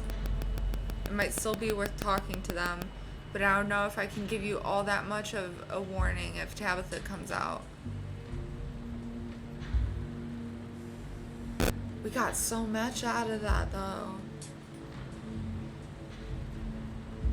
I want to try and talk to one last group of miners. What? Read? I responded. Ages ago. You're a best good mod. I saw it here. I must have missed you responding. Good luck. Talk to all three groups of miners. Nosy Nancy achievement. Going around asking questions, huh? You don't look like you're from the inspector's office. What can you tell me about Sam Wayne? Have you noticed anything strange around here lately? What do you think of the owner? Never mind, I should go. Oh, ho, ho. He got himself into trouble, didn't he? Why, you seen him around? What's that young buck up to? What do you think he's been up to? What's he been up to? He's been following me. I think he's been doing a slasher movie, but in real life. I think he might have been murdered, and someone's going around wearing his bloody clothes and pretending to be him. I've heard some of the other folks in camp that he had a nasty spat with his ex.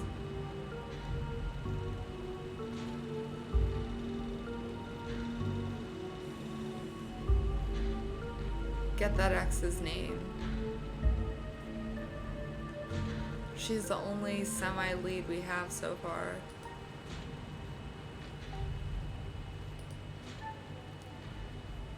Holy shit! Ha! You mean the boss? Far as I know, that never ended. Stella audibly gasps. Yeah, I figured he just ran off to live in that big mansion with his Belle.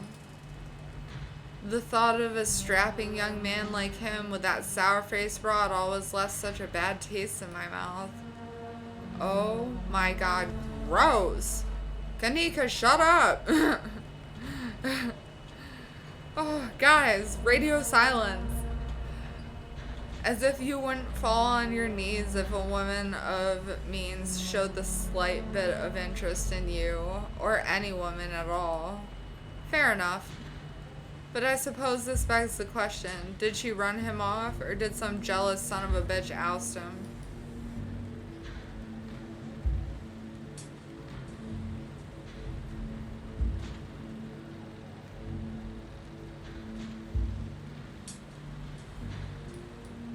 Wait, are you talking about Tabitha? Yep. Confirmed. Dang, I figured that's what they were getting at, but it's weird to hear it out loud. You good, Stella? No. Yeah, I just had no idea. Well, I know what they think of Tabitha. That's all. Thanks for the help. My pleasure. If that Wayne keeps bothering you, just let us know and we'll whip him into shape. Alexis, I think we got a problem. Tiff Taff! What the hell are you doing here? Aw, crap. Good luck. Sorry, Alexis. And that's our cue. Pardon us. You shouldn't be here. This place is dangerous. Why can't you just stay in the estate and stop sticking your nose where it doesn't belong? What is that ridiculous thing in your ears? Are you trying to record my employees? Are you trying to record me? Tabitha snatches the earbuds out of your ears and throws them on the ground. Typical phone-addicted city dweller. And I have a meeting in 5 minutes. I can't even drive you back. Okay, look, I don't want you wandering anywhere else. Just stay here for an hour. I can take you back to the estate as soon as my meetings wrap up. Can you please do that for me? So you lied about Wayne. You were dating Sam Wayne. What happened to him? Oh, you're one to talk. You've got a lot of explaining to do. I need you to take what's going on right now seriously. I need you to take me seriously. I just wanted to spend some time with my favorite cousin. Stella and Kanika put me up to it. Snitch! Alright, I'll stay put this time, I promise. I'm sorry, Tabitha. Should we do the no.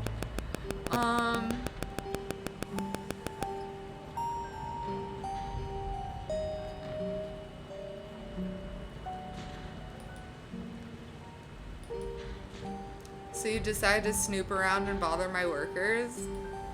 I don't buy it. Don't move a muscle, don't make any more small talk. These people are supposed to be working. I'll see you in an hour after my meeting's done. Tabitha rushes off to her meeting. You stoop to the ground and pick up Kanika's earbuds. Sorry I wasn't able to give you a better warning. You good? Yeah, I'm good. I've been better. Let's just meet at the van.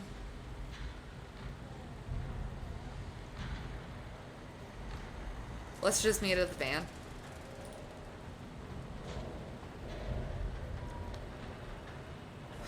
This is doing nothing for my relationship with Tabitha.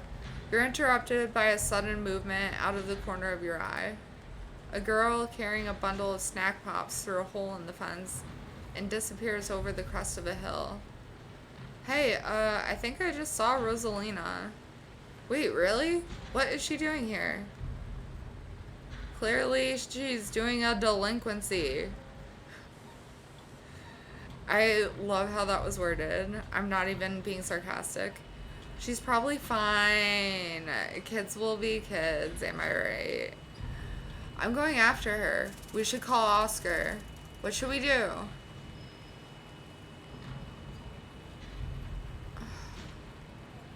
I'm going after her. Good idea. We'll try and catch up with you.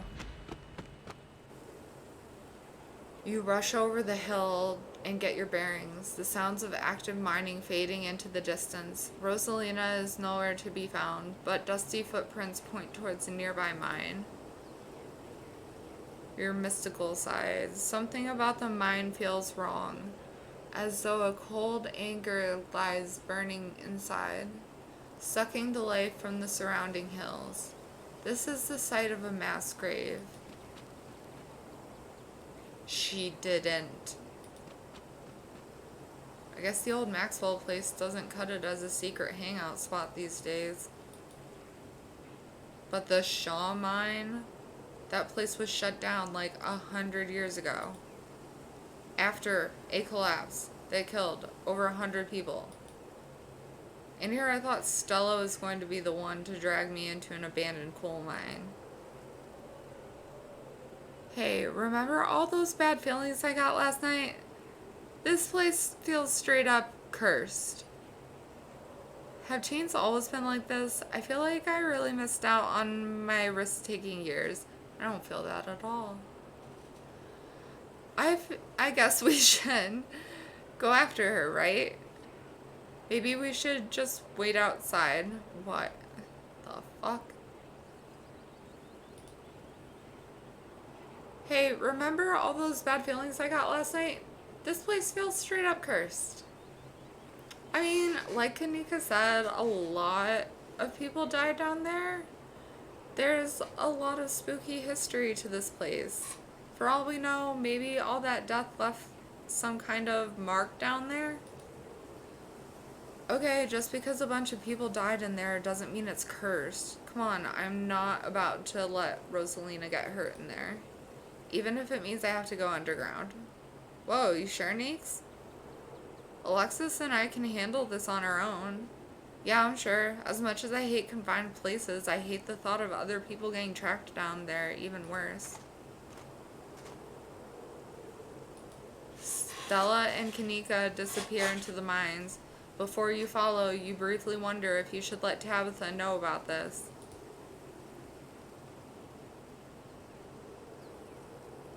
Nah. Out of the loop achievement. Ooh, she gonna be mad. You take a deep breath and follow your new friends into the mine. The inside of the mine is warmer than you'd expected.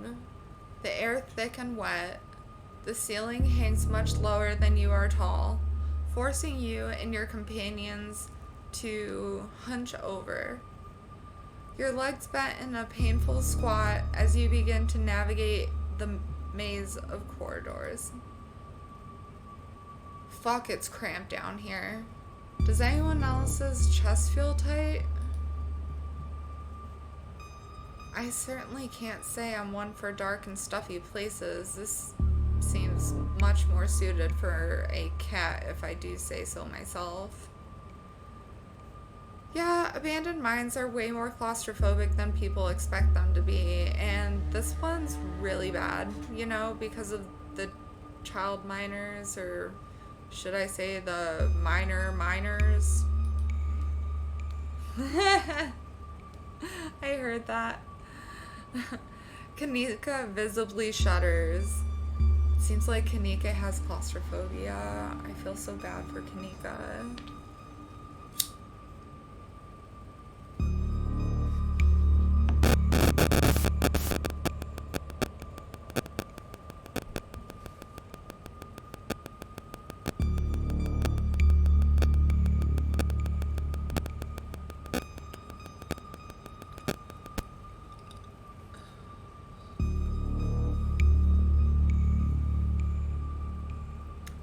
Okay, I'm not superstitious, but if there's one way to make sure you get haunted, it's cracking jokes about dead child laborers while walking on their graves. She got a point.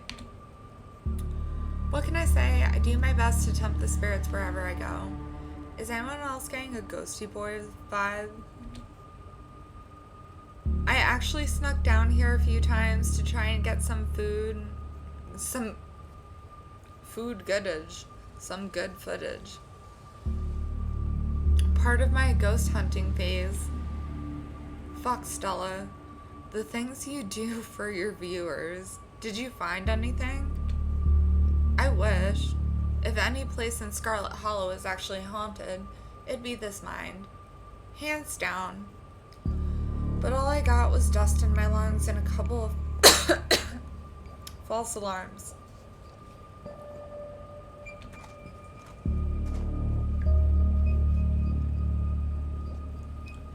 The deeper you progress into the mine, the heavier the air becomes. Coal dust hangs in thick clouds around you, even though this place was abandoned over a century ago. Stella pauses as sound rushes overhead. Oh my god, what was that? The mine's going to collapse, and we're all going to die here, aren't we? Again, Kanika has extreme claustrophobia. Stella sighs longingly. That's just how wind sounds down here. You sound so disappointed. It just brings back memories of my last foray into these depths. Every time I thought I had finally found a spooky ghost, there wound up being a very unghostly explanation. Like local wildlife, for instance. Bats don't hiss. They like chitter. It's adorable. Stella turns her flashlight up towards an alcove ahead. Say, what's the big idea? Yeah, we were sleeping here. Shut that light off, you nosy bitch. I'm so sorry for my companions. Stella means well, I assure you. Those guys got me real good last time I was here alone. I'm sure you're quite worried about me after my behavior last night, Alexis, but let that interaction be assurance that my temper is most wholly under control. I wouldn't dare venture away from the safety of my Stella's arms in a horrible place like this. I don't know if we can trust Gretchen.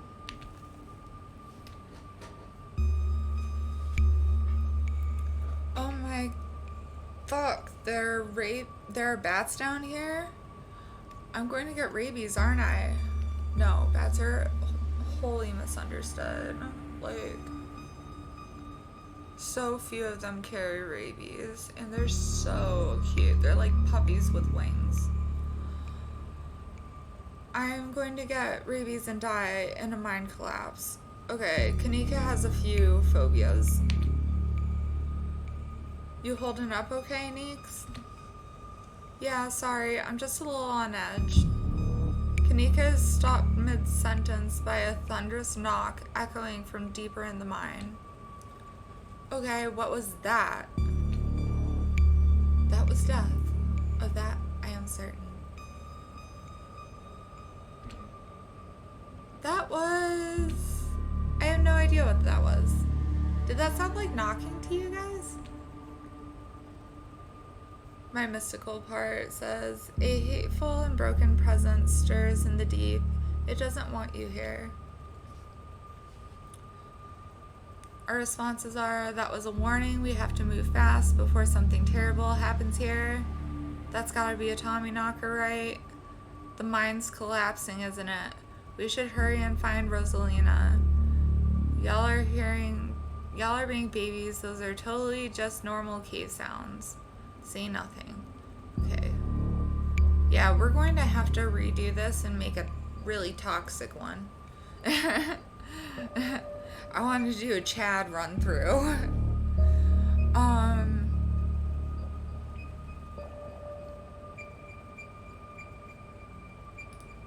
That was a warning. We have to move fast before something terrible happens here. Whoa, you don't think it's Tommy knockers, do you? Okay, no, Tommy knockers are not real. They're not allowed to be real. Allowed to be real. Not allowed to be real.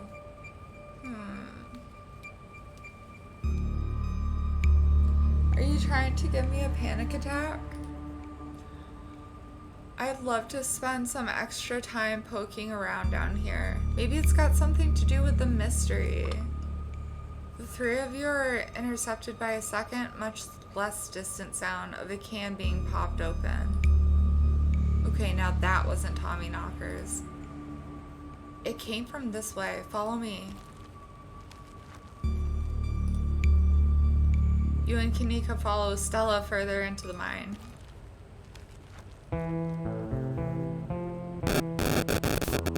You breathe a sigh of relief as the tight passageway give to a small cavern. A group of teens turn and stare at you with annoyance.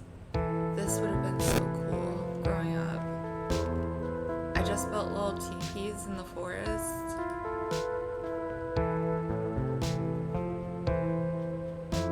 What the hell are you all doing here? What the hell are you doing here? You creeps. Are you stalking us? Yeah, creeps. I just said that, Alexis. Oh, there's a person in the game named Alexis.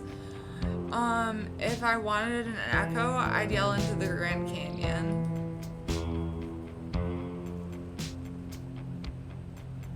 There's something terrible in this place that wants to be left alone. Get out of here before it leaves its mark on you. If I wanted an echo, I'd yell into the Grand Canyon. What are you, 5? Dude, don't even start with them because they will put you in your place. I don't trust that. What are you guys even doing down here? This is the most miserable place I've seen. This is a fucking fortress. We are here to make sure you don't hurt yourselves. It doesn't look like any of them are hurting themselves. Your dad's looking for you, Rosalina. Yes, maybe that one. Chill out, Kanika. They're just teens. Let them have their fun. Remain silent. Your dad's looking for you, or... Your dad's looking for you. And who the hell are you exactly? Where's Hoodie Girl? Is that Hoodie Girl? Yeah. So like that or Alexis? I don't know. That's Alexis, Tabby's cousin. I cannot believe your dad sent people to follow you, Rosalina. That's messed up. I think that qualifies as harassment. You're right, Becca. It is messed up. Oh, that's Rosalina. I don't need him. Oh, Becca is Hoodie Girl. I don't need him telling me where I can be. You could at least check in so he knows you're not dead. He loves you and worries about you. He's not really asking for much. Don't you kids have school tomorrow anyway? It's fall break. And we're not kids. Yeah, we're teens. Oof. You're minors. Young pups these days, absolutely no respect for their elders. Ooh, I hate the word elders though. Are those canned strawberry margaritas? Where did you even get those? They're disgusting. The teens avoid eye contact. Miles tries to melt into the cavern wall. Oh no, I know that isn't you, Miles. It had better not be you. Yeah, whatever, it's me. What are you even doing here? Becca's right. It sounds to me like you're stalking and harassing and all that. You're supposed to be minding the store. It's not like anyone even comes in on Tuesdays, and Mom's there, so it's fine. Eyes dart uncomfortably around the cave as Kanika tears into her brother. Ooh. It's not fine. It's extremely not fine. Why do I always have to be the responsible one? Do you know what I would give to be as carefree as you? I left school so you would have a chance to live your life, and this is what you're doing with it? What would Dad think if he could see this? Stealing booze from the family store to dick around in an abandoned mine? Dad's dead, Kanika. But if he were here, he'd be disappointed you wound up being such a bossy jerk. Who cares if we're having canned margaritas somewhere no one's supposed to bother us? Our options are, Miles, don't try and twist this around on your sister. I'd love to help y'all sort this out, but can we maybe not do it in an abandoned coal mine? That's a possible. Can you at least do your underage drinking somewhere a little safer? That's a possible. We should just let the kids have their fun. No. If these kids want to make bad decisions, that's on them. If this is what y'all do for fun around here, maybe the ditchlings were kind of inevitable. Ah! Remain silent.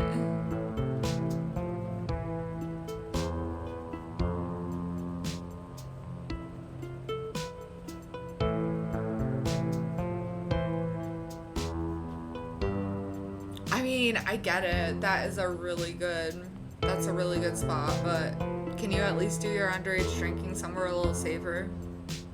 Oh, and what are you, an expert on mine safety? No, I'm just a woman in my 30s with common sense. They only abandoned this place because there wasn't enough coal left to bother digging anymore. My dad told me he's an actual foreman at the continuous mining facility, so he knows what he's talking about. Wait, I thought your dad was a charge hand.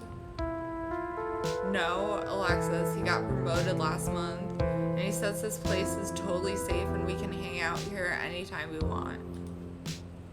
Because Dad's right though. Check out how sturdy this place is. The teen with the beanie jumps up and slaps at a struct on the ceiling wall. Oh, was that the knocking we were hearing earlier? One of these days I'll find a real Tommy knocker. Oh my god, Zane. Cut it out. Jumping up to hit stuff is extremely 8th grade. No offense, Rosalina. None taken. The other 8th graders are totally immature. Oh, so she's like the young kid hanging out with the older crowd. Not like you, Rosalina. You're chill and smart too. Quiet, all of you. I don't care where your dad works, Becca. This place isn't safe. Just because these old timber struts have stood this long doesn't mean they'll stand forever. I'm not listening to what some 20-somethings have to say about where we're allowed to be. Hey, I'm not sad. Where'd you get that idea? My Stella can't possibly be sad with me around. How absolutely rude. These pups need to learn some manners. running a clickbaity YouTube channel where you run around in the woods chasing nothing is extremely sad. It's brutal out there.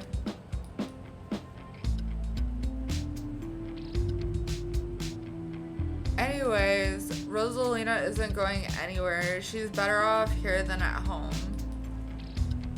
Yeah, tell them about where you have to sleep, Rosalina. We've been living in the library for the past couple weeks. Dad says we can't stay at our house. They've got a hot plate and a couple cots in one of the back rooms. It's actually pretty sick setup. No, it isn't, Zane. Rosalina deserves better. Oh, this is about your house being haunted, isn't it? No. Oh my gosh. Did my dad tell you about that?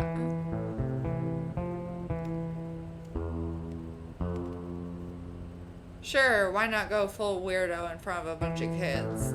Lie, yes. Actually, Pixel told me, leave it at that. Actually, Pixel told me, my cat. It's a long story.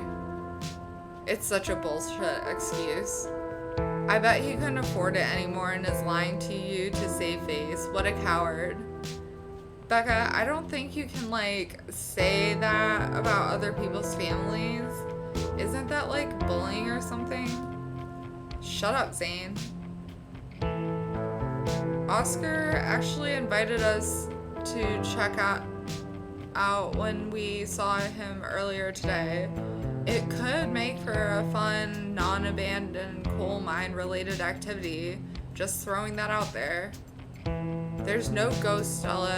It would be cool if there was, but Becca's right. I just wish he would be honest with me and tell me what's really going on. It's like he doesn't think I can handle it. Like I'm still a little kid. I'm not going to weigh in on this. This is between you and your dad. The two of you should talk about it anywhere that isn't here. I'm sure Oscar is doing this to protect you. You're right, Oscar should treat you more like an adult. How do you know there isn't a ghost? At this rate, I'd be surprised if your house wasn't haunted.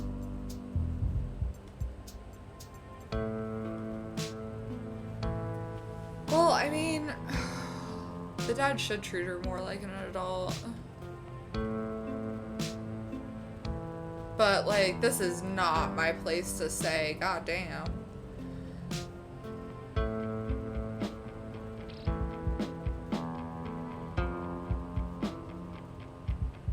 Fuck it. My unsolicited opinion time.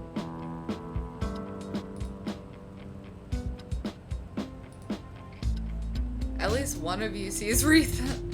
Thanks, weird stranger. I wish it were easier to convince him of that. Yo, we should break in and, like, ghost bust it or something. Oh my god, Zane, you can't ghost bust if it is no ghost. Also, Rosalina lives there. She can't, like, break into her own house. There's no ghost that you know of. I bet we could figure out how to bust it if it is actually real. And if it isn't real, well, problem solved. You know, Rosalina, you could always stay over at my house until Stella ghost busts your place. We have a finished basement with a pull-out couch. Yo, I want to finish my basement so bad. Ooh, driving me nuts. I don't even own the house yet. Can't start work on a house you don't own. Why are we talking about this like it's a thing? It's not a thing. There is no ghost.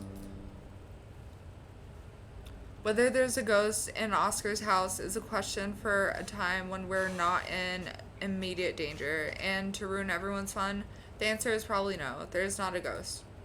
Now, I'm gonna drag my shithead brother back home and suggest you kids leave this empty mine before someone gets black lung or gets crushed by rocks or meets any one of many terrible fates people tend to meet in abandoned mines. Kanika is interrupted by a pair of thunderous knocks. That wasn't me, I swear. Then what was it? Come on, Stella, didn't you have a whole list of perfectly natural explanations for scary mind noises? It's Tommy knockers for sure. I know this isn't why we came down here, but we gotta check it out. Stella! I know, but weird stuff's been happening around here the past few days. What if this is our chance to get an actual solid lead? The stakes could not be higher. Do you have no sense of self-preservation? If you guys are going after something spooky, count me in. Nobody is going deeper into the mine. Nobody is staying in the mine. We are all leaving, please, before my heart gives out. It'll be fun, Neeks. It will not. Wait a second. Where'd 3 of you run off to? Are you kidding me? Wow, Kanika. Maybe if you weren't still scared of the dark or whatever, you would have noticed them sneak off. I noticed them sneak off, and like, I've been zoning out the whole time we've been here. Oh, hey, they must have squeezed through that child-sized tunnel. Oh, no. Dang, I've always wondered where that goes. I've never been able to get these hips through there. It's probably for the best, dear. Becca's head pops out from the tunnel entrance. We are not about to let you come in here and ruin our good time. The mine is safe. I've been here a million times. Yeah, if Becca says we're safe, then we're totally safe. Whatever. You two, come on. I know a cool spot this way. Okay, I think we can catch up with them if we just follow their voices. Do you want to take these 2 out of here while Alexis and I track them down? Meeks. Look, I know I made a bit of a fuss about not liking this place, but I'm not about to leave you 2 alone down here. What if something bad happens and I'm not here to help? Or what if you run into something totally normal down here that you think is a ghost, and I miss out on my chance to figure out what it actually is? Alright, knuckleheads. If I don't escort you 2 out of here myself, I can trust you to actually leave and go home. Yeah, sure. I could never fit in that tunnel anyway. They have crossed a barrier that I cannot, so my time here is up. But only because Stella promised me a ghost hunt tomorrow. Ooh, cool. Whatever. I still have to do my dailies anyway, and the service down here sucks. Good. Now go. Miles and Zane quietly head back towards the entrance. Alright, let's get this over with. What's the point of going after them? They don't want to listen to us. We could just all leave. Do I have to come with you? There's no way around it. I can feel the depths call out to us, and we are destined to answer their call. Alright, let's do this. Remain silent. Goodness.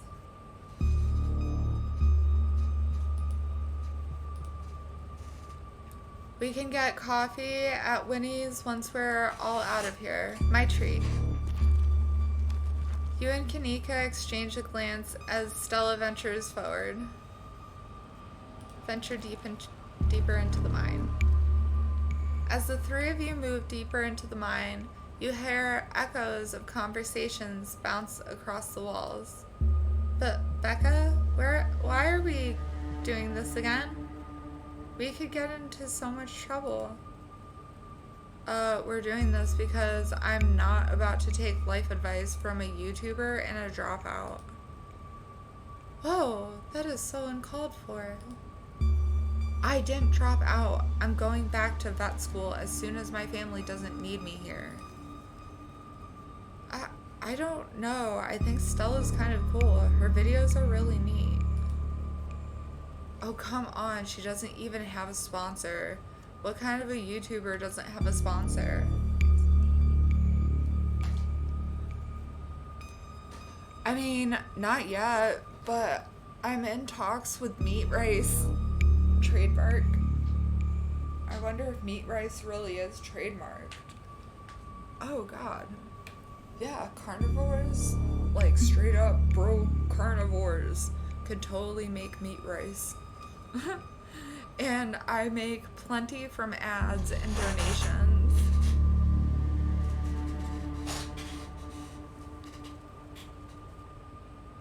Yikes, are you okay, Kanika? Dang, Stella, Meat Rice? That's a big deal. Aw, man, I wish they were gossiping about me. I'm just glad they're not gossiping about me. Let's press on.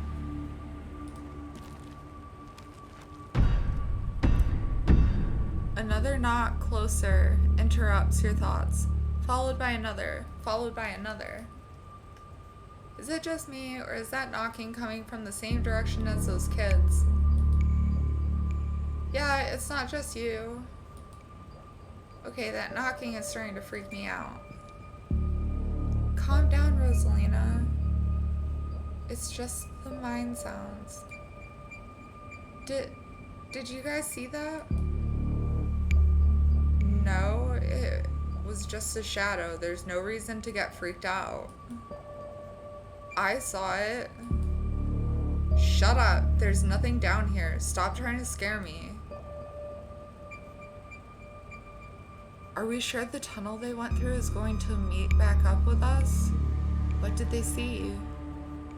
What if they're the ones doing the knocking? What if this is all just a terrible prank? Tommy knockers.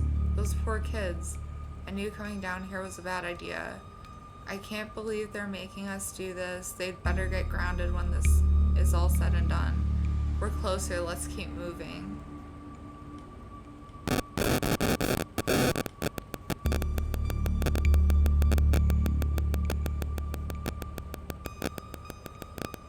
That's a chilling thought. Are we sure the tunnel they went through is going to meet back up with us? I mean, we're still able to hear the voices at the very least. We're still headed in the same direction.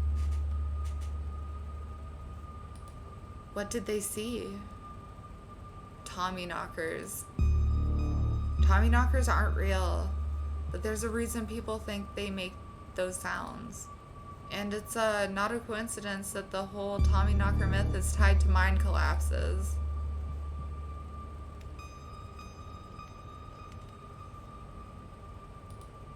We're getting closer, let's keep moving. As you progress deeper into the mine, the knocking grows more frequent. It's still distant, but it's much louder than before.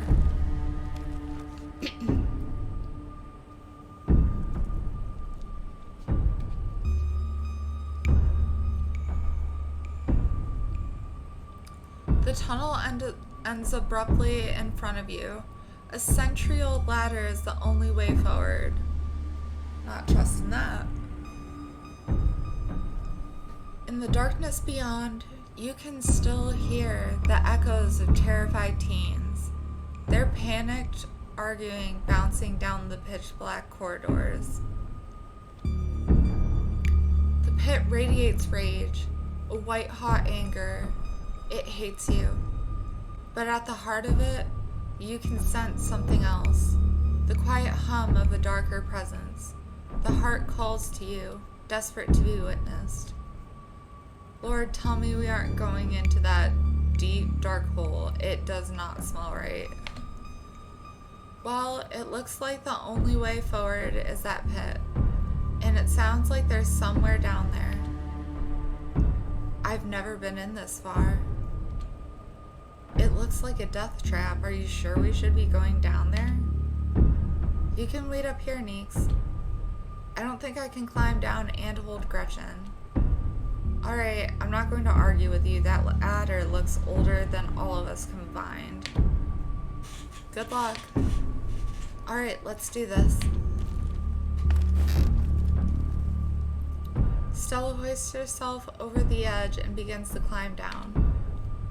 I've got my paws crossed for you two.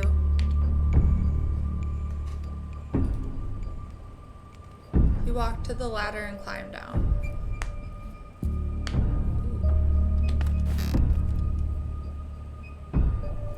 Stay safe, Alexis.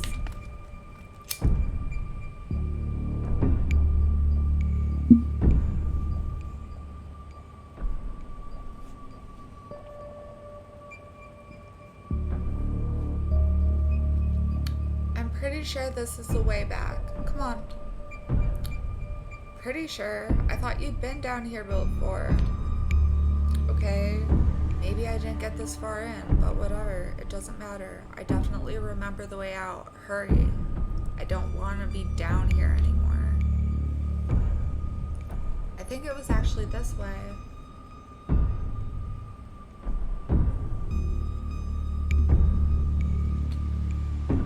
Oh, shut up. No one even wanted you to come with us anyway. Becca! Yeah, they're close, alright. It sounds like they're really lost.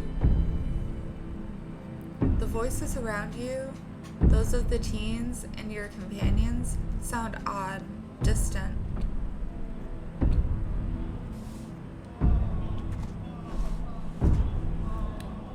There is something in the darkness before you that is much louder, though you don't hear it.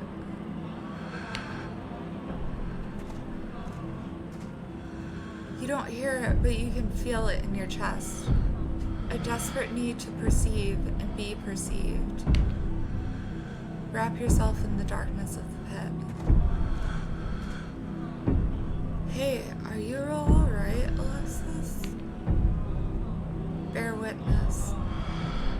Stella reaches for your shoulder, but not before the light from your phone.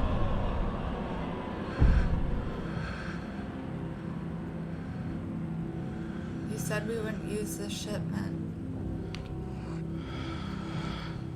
You know it's compromised.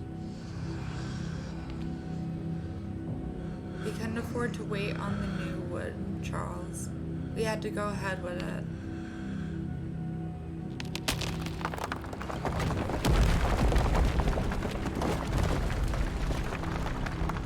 It's still sturdy enough. It'll get the job done.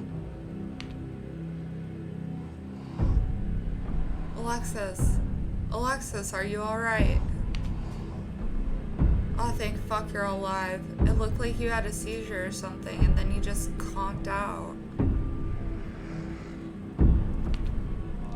She's okay, Kanika. Thank God. Okay, don't move a muscle. I don't want you straining yourself while you're still recovering from whatever that was. Kanika and I are going to go get help. We'll be back soon, I promise. Don't die on me, alright? Die? What happened? You fade back out of consciousness as your companion clambers out of the pit, intent on your rescue. You raise up on your elbows.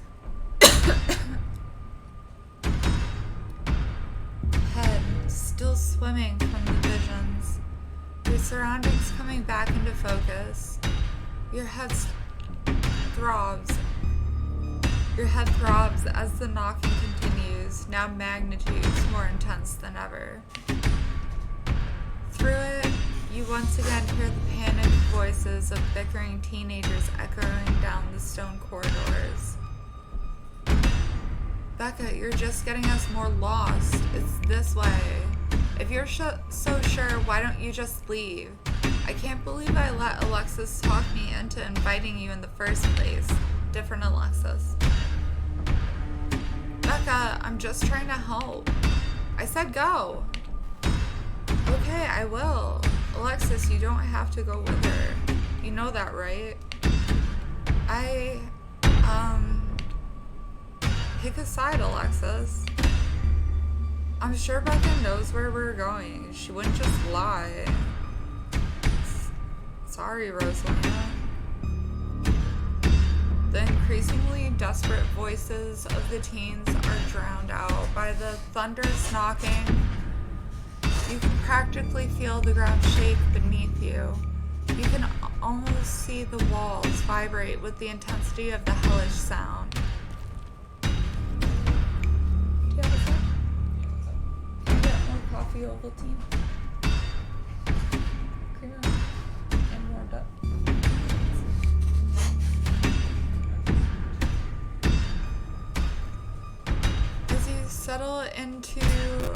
As you settle more into your senses, Rosalina appears in the passageway to your left. She's out of breath and it looks like she's been crying. I'm so sorry I snuck off like that. I just wanted Alexis to think I was cool. The entire cavern shakes with the sound of rockfall. This place, at least part of it, is coming apart.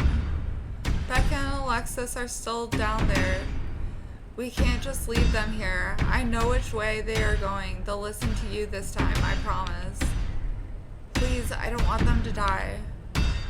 This is a terrible place, and whatever lurks in these tunnels wants you dead. You need to get out of here. Another dusting of debris falls from the ceiling. You don't have long until this mine collapses on you.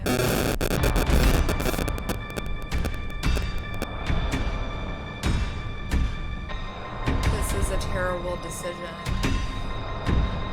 Take Rosalina and leave, or go after Becca and Alexis.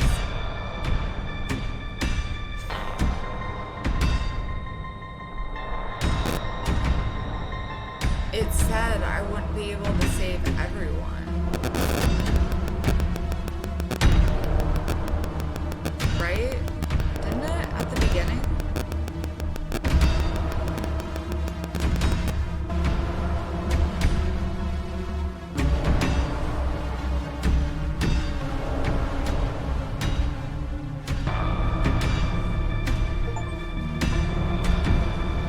Cutting your losses. You reach towards Rosalina. Rosalina, I'm so sorry, but there's nothing we can do about this. The mine is coming apart. We can't go after them. They made their choice, Rosalina. Don't die for their mistake. Your dad wouldn't want you to die down here. I mean, can I say all of that? Do we have time for that? Like, I just spat it out in 5 seconds.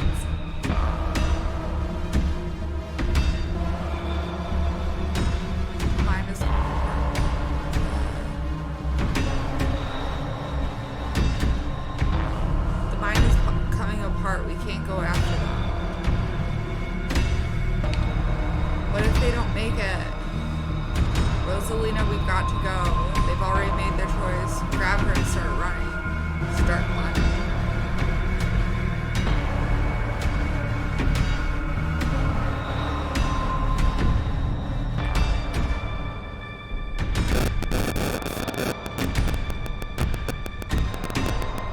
Rosalina hesitates for a moment. Alexis, Becca, the way out is this way. If you just follow my voice, you'll be able to make it out. Okay, let's go. She grabs her hand and the two of you start climbing. You push your body to move as quickly as it can though you're slowed down by the cramped corridors and winding passageways of the mine. Becca, Alexis, can you still hear me? The knocking drowns out Rosalina's desperate shouts as the two of you crawl closer and closer to the entrance. I'm so sorry I left you guys. The knocking is deafening now. As if someone were trying to break through the walls with fists of iron. I got it right the first time. Continue towards the entrance. You continue to push forward, your burning muscles giving way to pure adrenaline. Then comes the sound of splintering wood. You pick up the pace. The entrance is so close. I'm so sorry.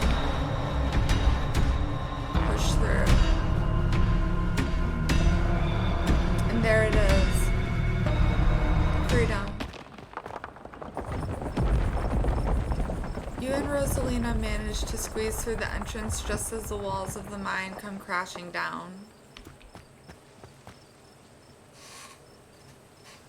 Alexis. Do you still think the other two? Maybe they got out. It's possible, right? Maybe there's another entrance or something. Or maybe they're still alive in there. Oh, fuck.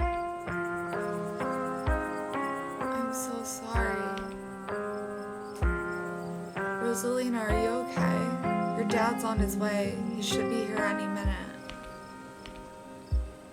I'm so sorry. I came as soon as I heard that crash. What the hell are you three doing here? I thought I gave you very specific instructions, Alexis. Stay in one place while I finish my meeting. I was only gone for like an hour, and here you are at the site of what looks like a deadly mine collapse. Tabby, come on, it's not Alexis's fault. Stella's right. If this is anything... Stella's right. If this is anyone's fault, it's yours. You have an abandoned mine on your property that was barely even boarded up. It was only a matter of time until something like this happened. Are we fighting? If those two kids in there are dead, their blood is on your hands, Tabitha Scarlet. There are kids in there? I'm going to have to deal with their parents, aren't I? I hate dealing with parents. Also, how dare you? It's not like I put up a big neon sign saying cool place for teens to hang out. It's clearly not safe. You three were up here with them. Why didn't you do something to get them out of there? We did our best to get them out of there. Cool it, Tabitha. We're probably the reason there's only 2 kids in there instead of 5. Cool it, Kanika. I think Tabitha has every right to be upset. Right now. Cool it, everyone. Let's not let our emotions get the best of us. Kanika's right. You should have boarded it up better. Pointing fingers won't help Becca and Alexis. Tabitha's just another coal baron. There's no point in arguing with her. Remain silent. Some of these are, like, awful.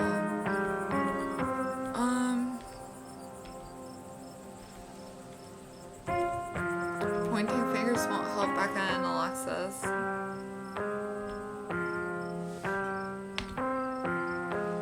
Alexis is right. We could tear each other up all night and it wouldn't do a thing but leave us with bruised egos.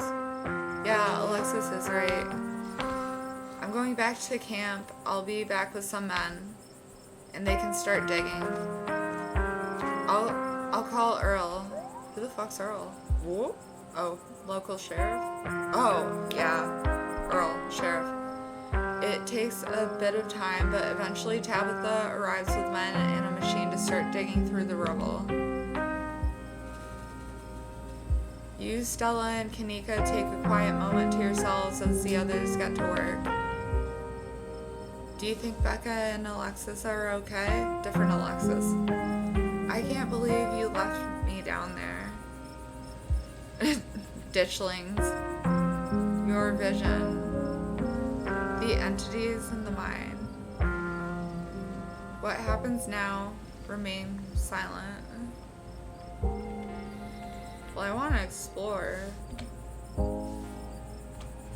Do you think Becca and Alexis are going to be okay?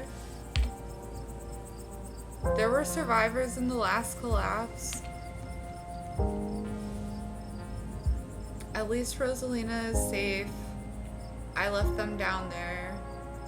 They brought it upon themselves. Alexis doesn't deserve this. Remain silent.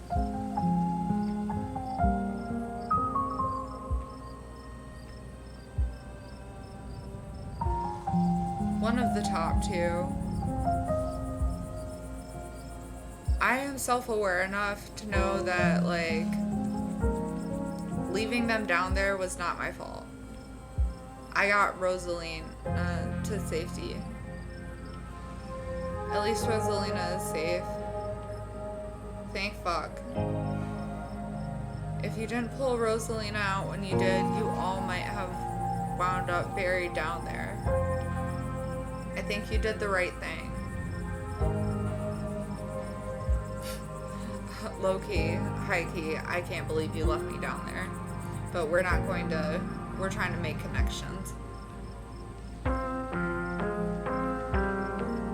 Oh yeah, my vision.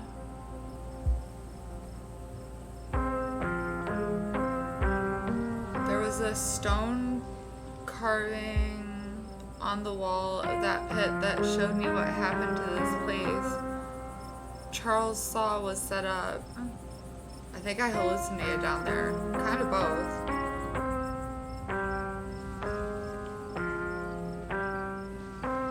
There was this stone carving on the wall of that pit. It gave me some sort of vision. I saw what happened to this place. The Scarlets caused the old collapse. Charles Shaw was set up. No way. Dude was a monster. I mean, the Scarlets were monsters too. They still are. What am I saying? I don't believe in visions. Whatever you saw was probably just auto-suggestion. I don't know, Neeks. Alexis had like a seizure next to a creepy stone carving. It was like something out of a movie. Just because she passed out or had a seizure doesn't mean it wasn't auto-suggestion.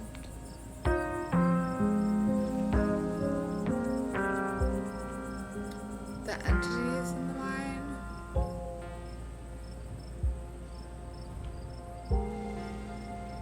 I saw something down there, like the shadows of the dead miners. I'm pretty sure I saw some ghosts down there. Did you guys not see them?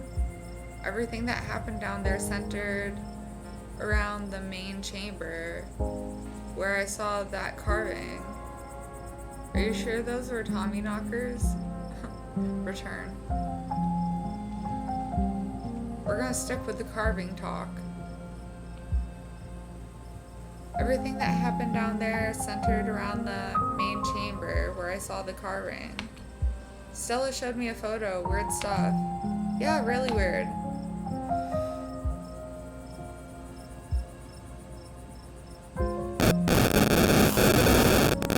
I saw something down there like the shadow of dead miners.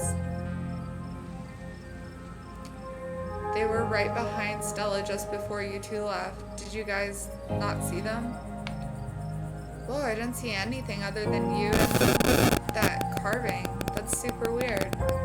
I don't want to doubt what you experienced, and I couldn't see anything down in that pit, but you might have just been primed to see things. I love the balance. You know, now that I think about it, that totally fits the profile for some of the Tommyknocker stories. What if they're actually bona fide ghosts? Oh, Stella.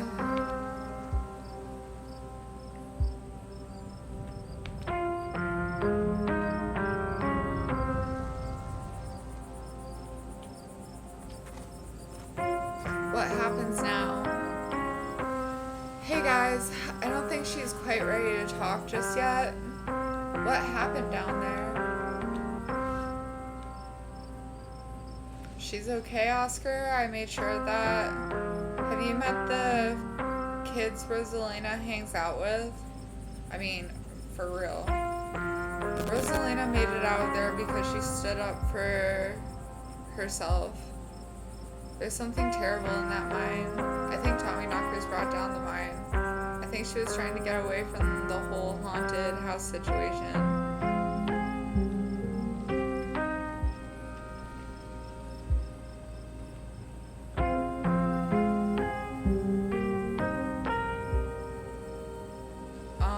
I'm hovering between Have you met the kids Rosalina hangs out with? And Rosalina made it out of there because she stood up for herself.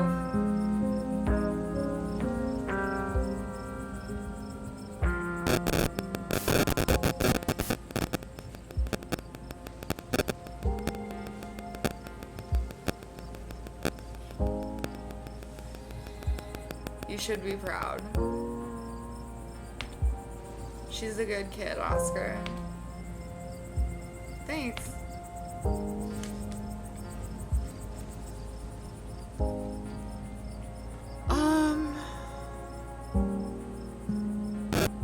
She's okay. Thank you. I just wish I could have kept her from going in there in the first place. If I had just paid closer attention to her, maybe none of this would have happened and those kids wouldn't be down there. I can't help but feel like it's my responsibility to prevent this, and I blew it.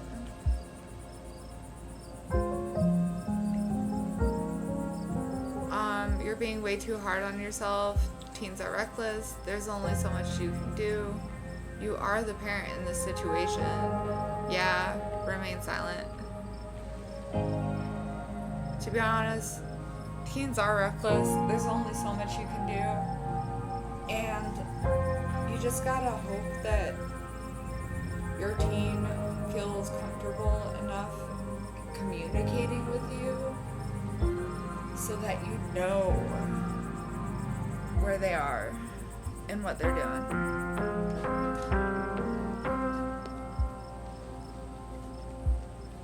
But yeah, let them be teens. Let them fuck up.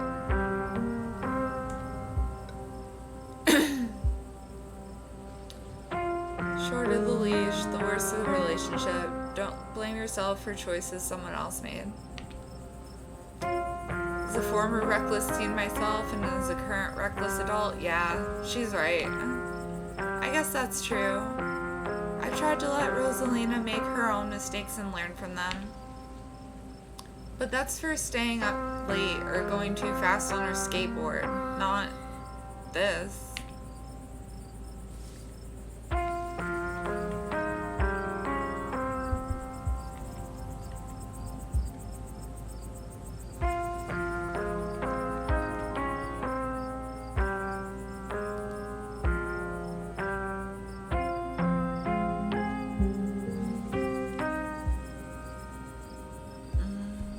Goes here.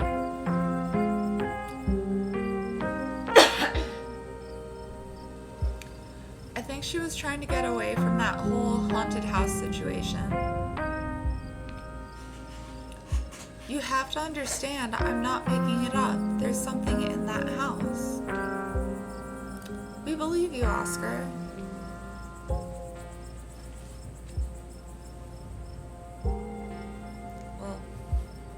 Kanika might not.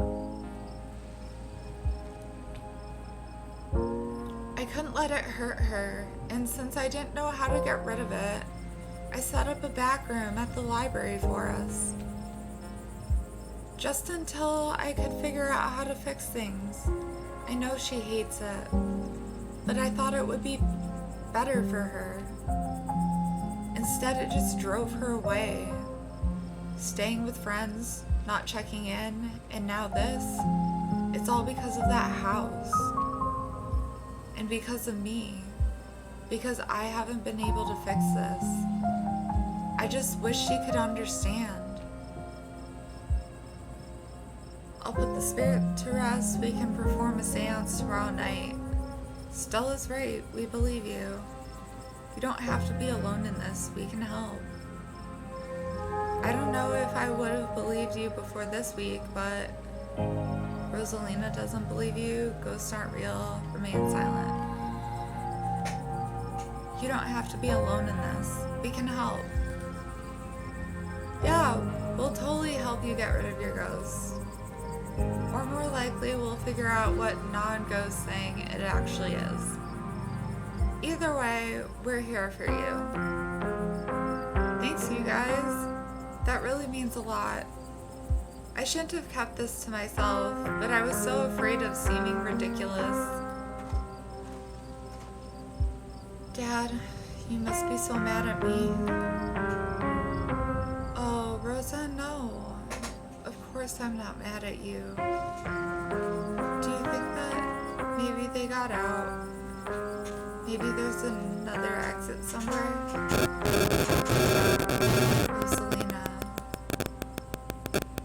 I should have pushed back harder. I knew the way out. I should have made them come with me. I don't want them to be dead. I'm so sorry, Dad. You don't have to be. You're alive and you're safe. We couldn't have gone back for them, right? We wouldn't have made it out if we went back. Like your dad said, you're alive, Rosalina, and you're safe. That's all that matters. You're right, we wouldn't have made it out if we went back for them. We had to make a choice. It's best not to regret it. You made it out of there because you stood up for yourself. Remain silent.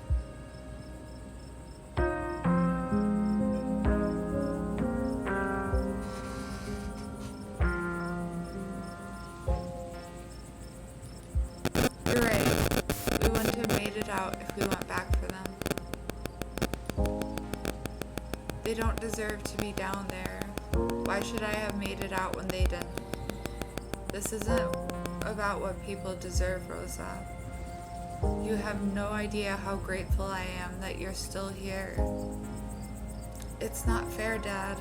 It's just not fair. I know, Rosa. I know. But I think the best thing you can do for your friends right now, until we get them out of there, is to enjoy the life you have. I know I haven't made that easy for you. I know you've been frustrated with the choices I've made. But I'm gonna do what it takes to move us back into our house. We're gonna have a good life again, Rosa. I'm sorry I didn't do this sooner. I'm sorry this is what it took. Dad. We're on the case. We'll be okay. I promise. I'm going to take her home. I guess we'll see the three of you tomorrow. And thank you, Alexis. You have no idea how much I appreciate what you did for Rosalind.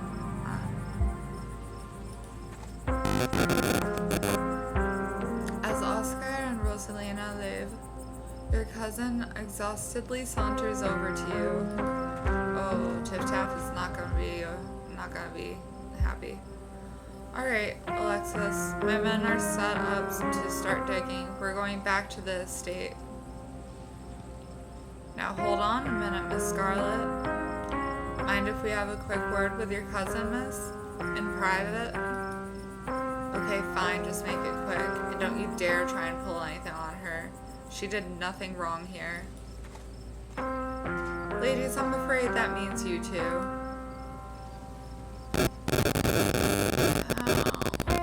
Sorry, my ear hurts. Don't you need to talk to us too? We witnessed this too. Oh sure, but that can wait. We know where to find y'all. I'm so sorry I can't do southern accents. What a coincidence running into you 2 nights in a row. This is my colleague, Deputy Derrickson. Pleased to meet you, Alexis. Apologies for my absence yesterday. It was my special bowl-in night, you see. A man has to have his me time. Well, everyone has to have their me time, sir. But I was briefed on the events of last night, even though we're still not sure if what went on could be considered a crime. Duke has been missing since then, though we found neither hide nor hair of him. Could be he's just on an extended hunting trip. It won't be the first time he's done something like that. I was told the footage showed his supposed body, but we couldn't get the camera working, so no way to confirm until we track him down. Now I understand both of these were terrible, unfortunate accidents that had nothing to do with you being in the area, but As officers of the law, you have to understand that we get a little suspicious when we see the same face pop up multiple times in a row.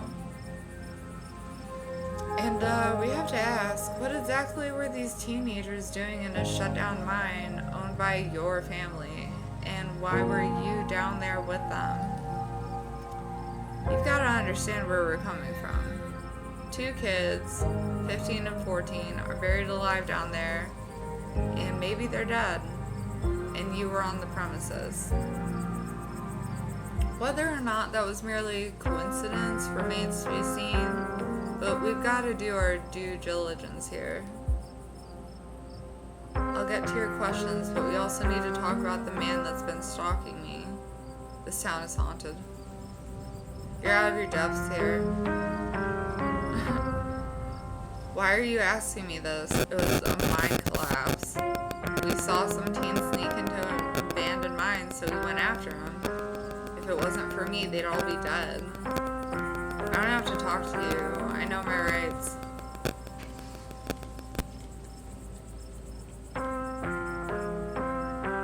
I'll get to your questions, but we also need to talk about the man that's been stalking me. Yeah.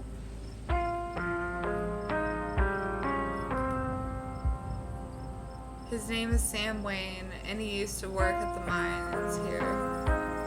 Ooh, his eyebrows changed. Oh, their faces changed.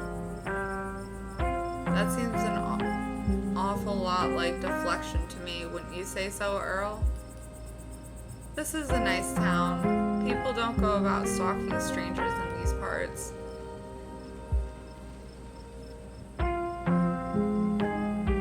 Are you kidding me? Do your jobs. Can you at least just take a description? Please, I'm in fear for my life. Drop it.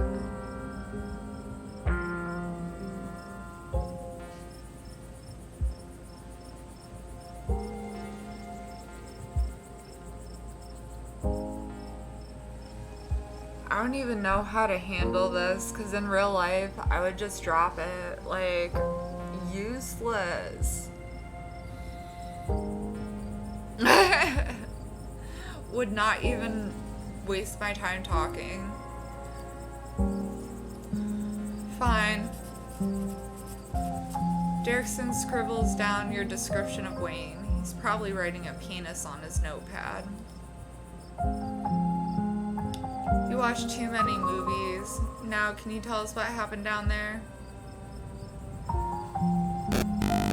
The town is haunted. You're out of your depths here. Why are you asking me? It was a coal mine collapse. It was a mine collapse. I don't know.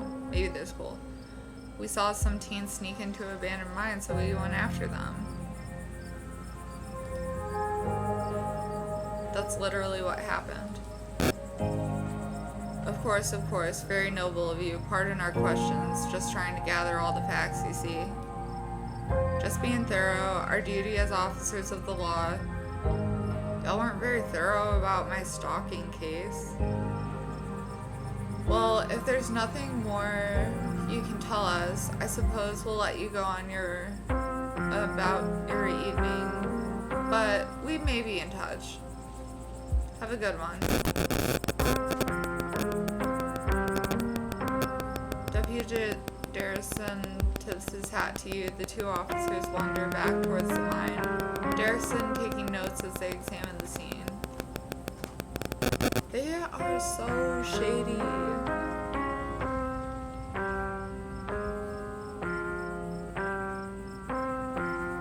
You make your way towards Stella and Kanika. I can't believe 2 nights in a row. Is it my fault, Neeks? Stella, no. Wow, you did get, like, people killed 2 nights in a row, girl. You are cursed. Excellent. You didn't get arrested.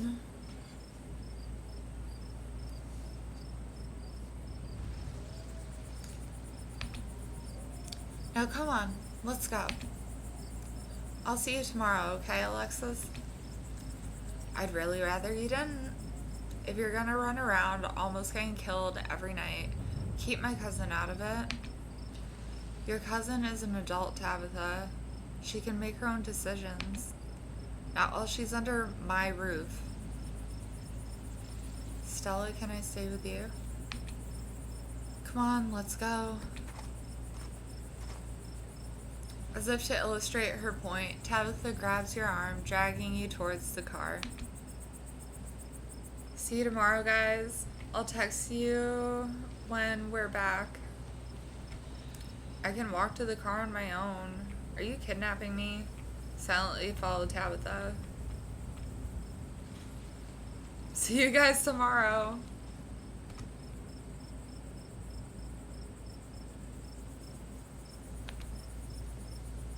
You can practically feel Tabitha roll her eyes as she drags you to the car.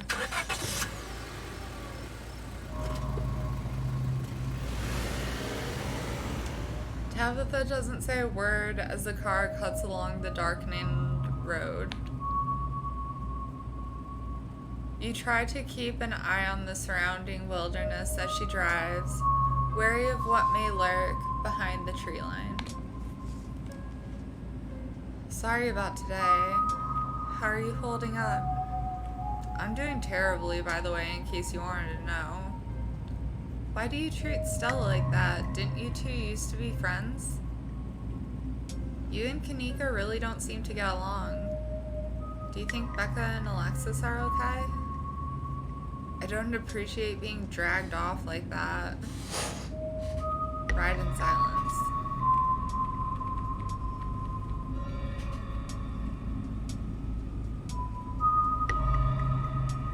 I think the first thing we need to do is apologize. Sorry about today. Tabitha doesn't answer. Did you hear me? I said I was sorry. Sorry for apologizing? Am I talking too much? Or fine, maybe I'm not sorry. Drop it.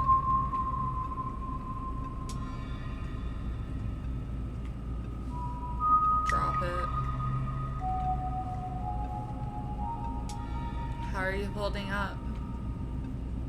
I don't think you want me to answer that question.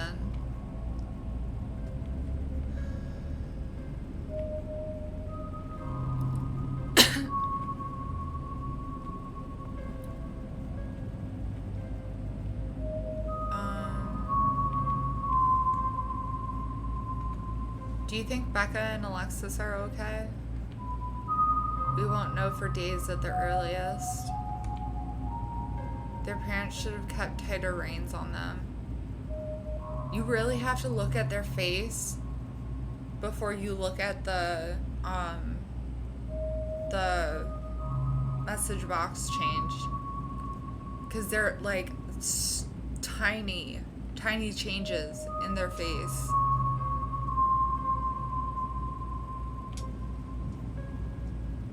I never got into any trouble like this when I was a teen, and I have Pearl Ann to thank for it.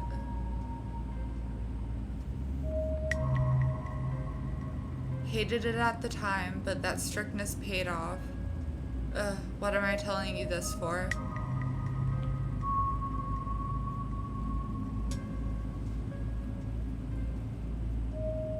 The only change there was she closed her mouth. Whoa, are we bonding? You can tell me stuff. I'd like to know more about you. I don't really think the parents are to blame here. You're right, there are a lot of adults who should have done a better job tonight. You could agree with her. I mean, yeah, absolutely. You should, like, know where your kid is. But, like, also, that's not practical. You're never going to, like, 100% of the time know where your kid is.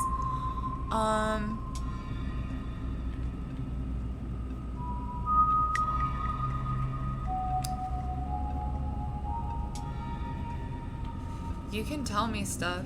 I'd like to know more about you and about Pearl Ann, for that matter. I don't know what that looks. Ooh, it's like a grimace. Tabitha says nothing, mouth suddenly sealed as she fixes her eyes on the road ahead. You're right, there are a lot of adults who should have done a better job tonight. Exactly. People who aren't ready to be parents shouldn't be parents. And clearly there are some parents who aren't ready. Take Oscar. Whoa.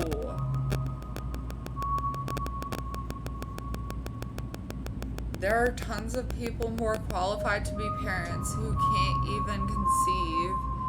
And here he is having a kid at 19 and clearly letting her do just whatever the hell she wants. It's not fair. I think it's safe to say that Tif Taf cannot conceive. That is entirely out of line. What's wrong with you?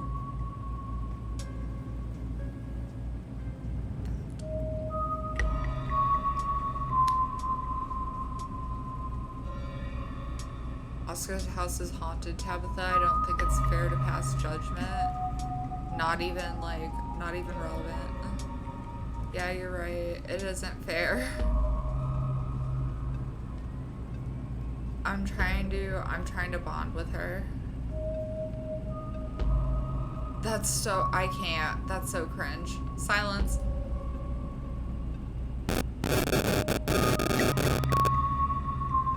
You pull back as Tabitha goes quiet and tightens her grip on the steering wheel.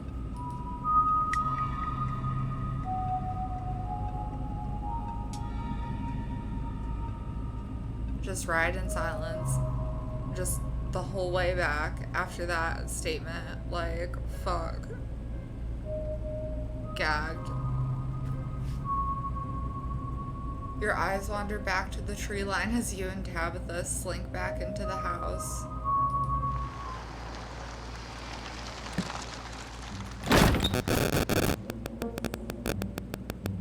Once again, cross the threshold into the estate. The musty stench of rot. Oh, of the decaying mansion. Where did I get rot from? Is my mind on like auto Halloween mode all the time? Halloween, Halloween.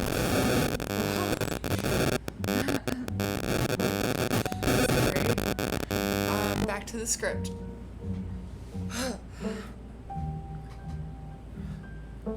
Maybe one day I'll edit this out and it'll just be in like bloopers. You once again cross the threshold into the estate, the musty stench of the decaying mansion greeting you with its undertones of mildew and wood rot. There's where rot was. Well, this day was a lot more stressful than it needed to be, and I'm sure it's the persecutor to precursor. I can't read. Well, this day was a lot more stressful than it needed to be, and I'm sure it's the precursor to a horrifically stressful weekend. I'm going to bed. I suggest you do the same. Please just talk to me. Cut me some slack. Why did you even invite me here? It seems like you hate me. Good night, Tabitha. Leave her be.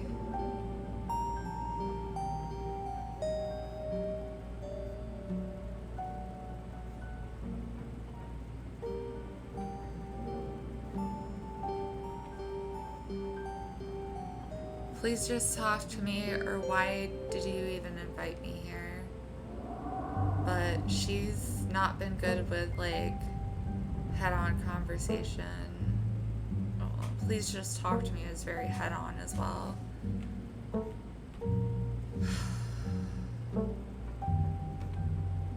Why did you even invite me here? It seems like you hate me. It's like I've caused you nothing but grief since the moment I stepped foot in town. I don't hate you, I'm just trying to get through the week, the same as you should be doing. Oh, that caught her on the back foot.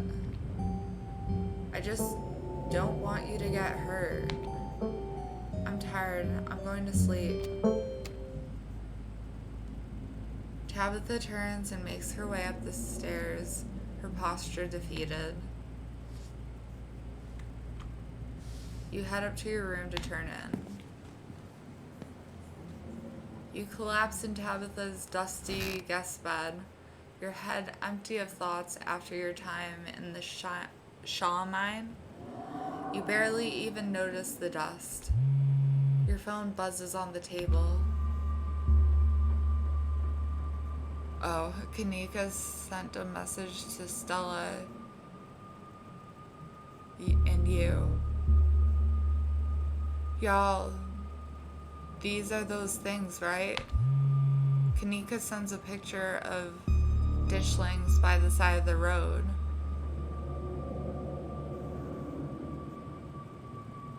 It's a mighty small picture.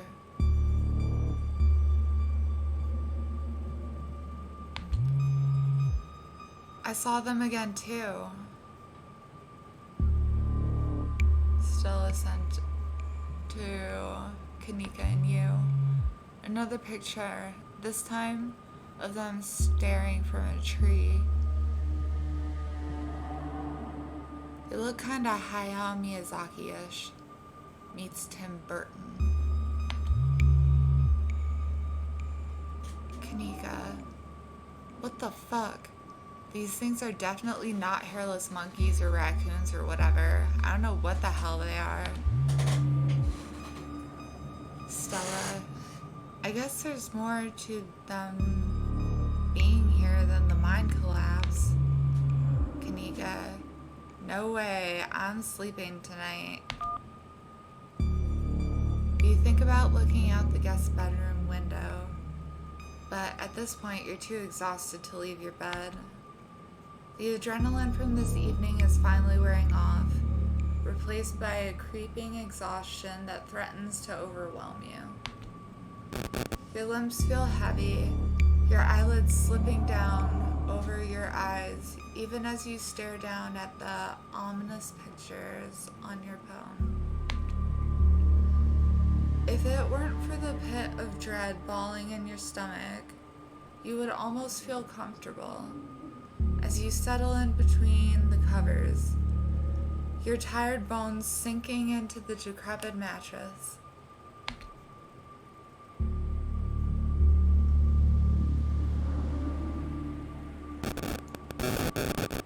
When you close your eyes, your thoughts drift to Alexis and Becca, terrified and alone, if not already dead.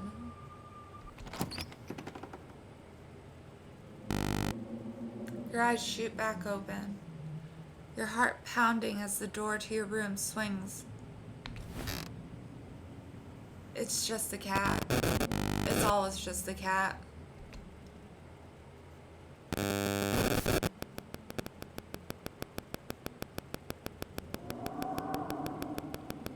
Don't read into this. The woman kicked me out. Just want a warm place to sleep. It's nice to see another living being, even one as unfriendly as Tabitha's cat. The comfort of her presence set your mind at ease, and you finally slip into a decent sleep.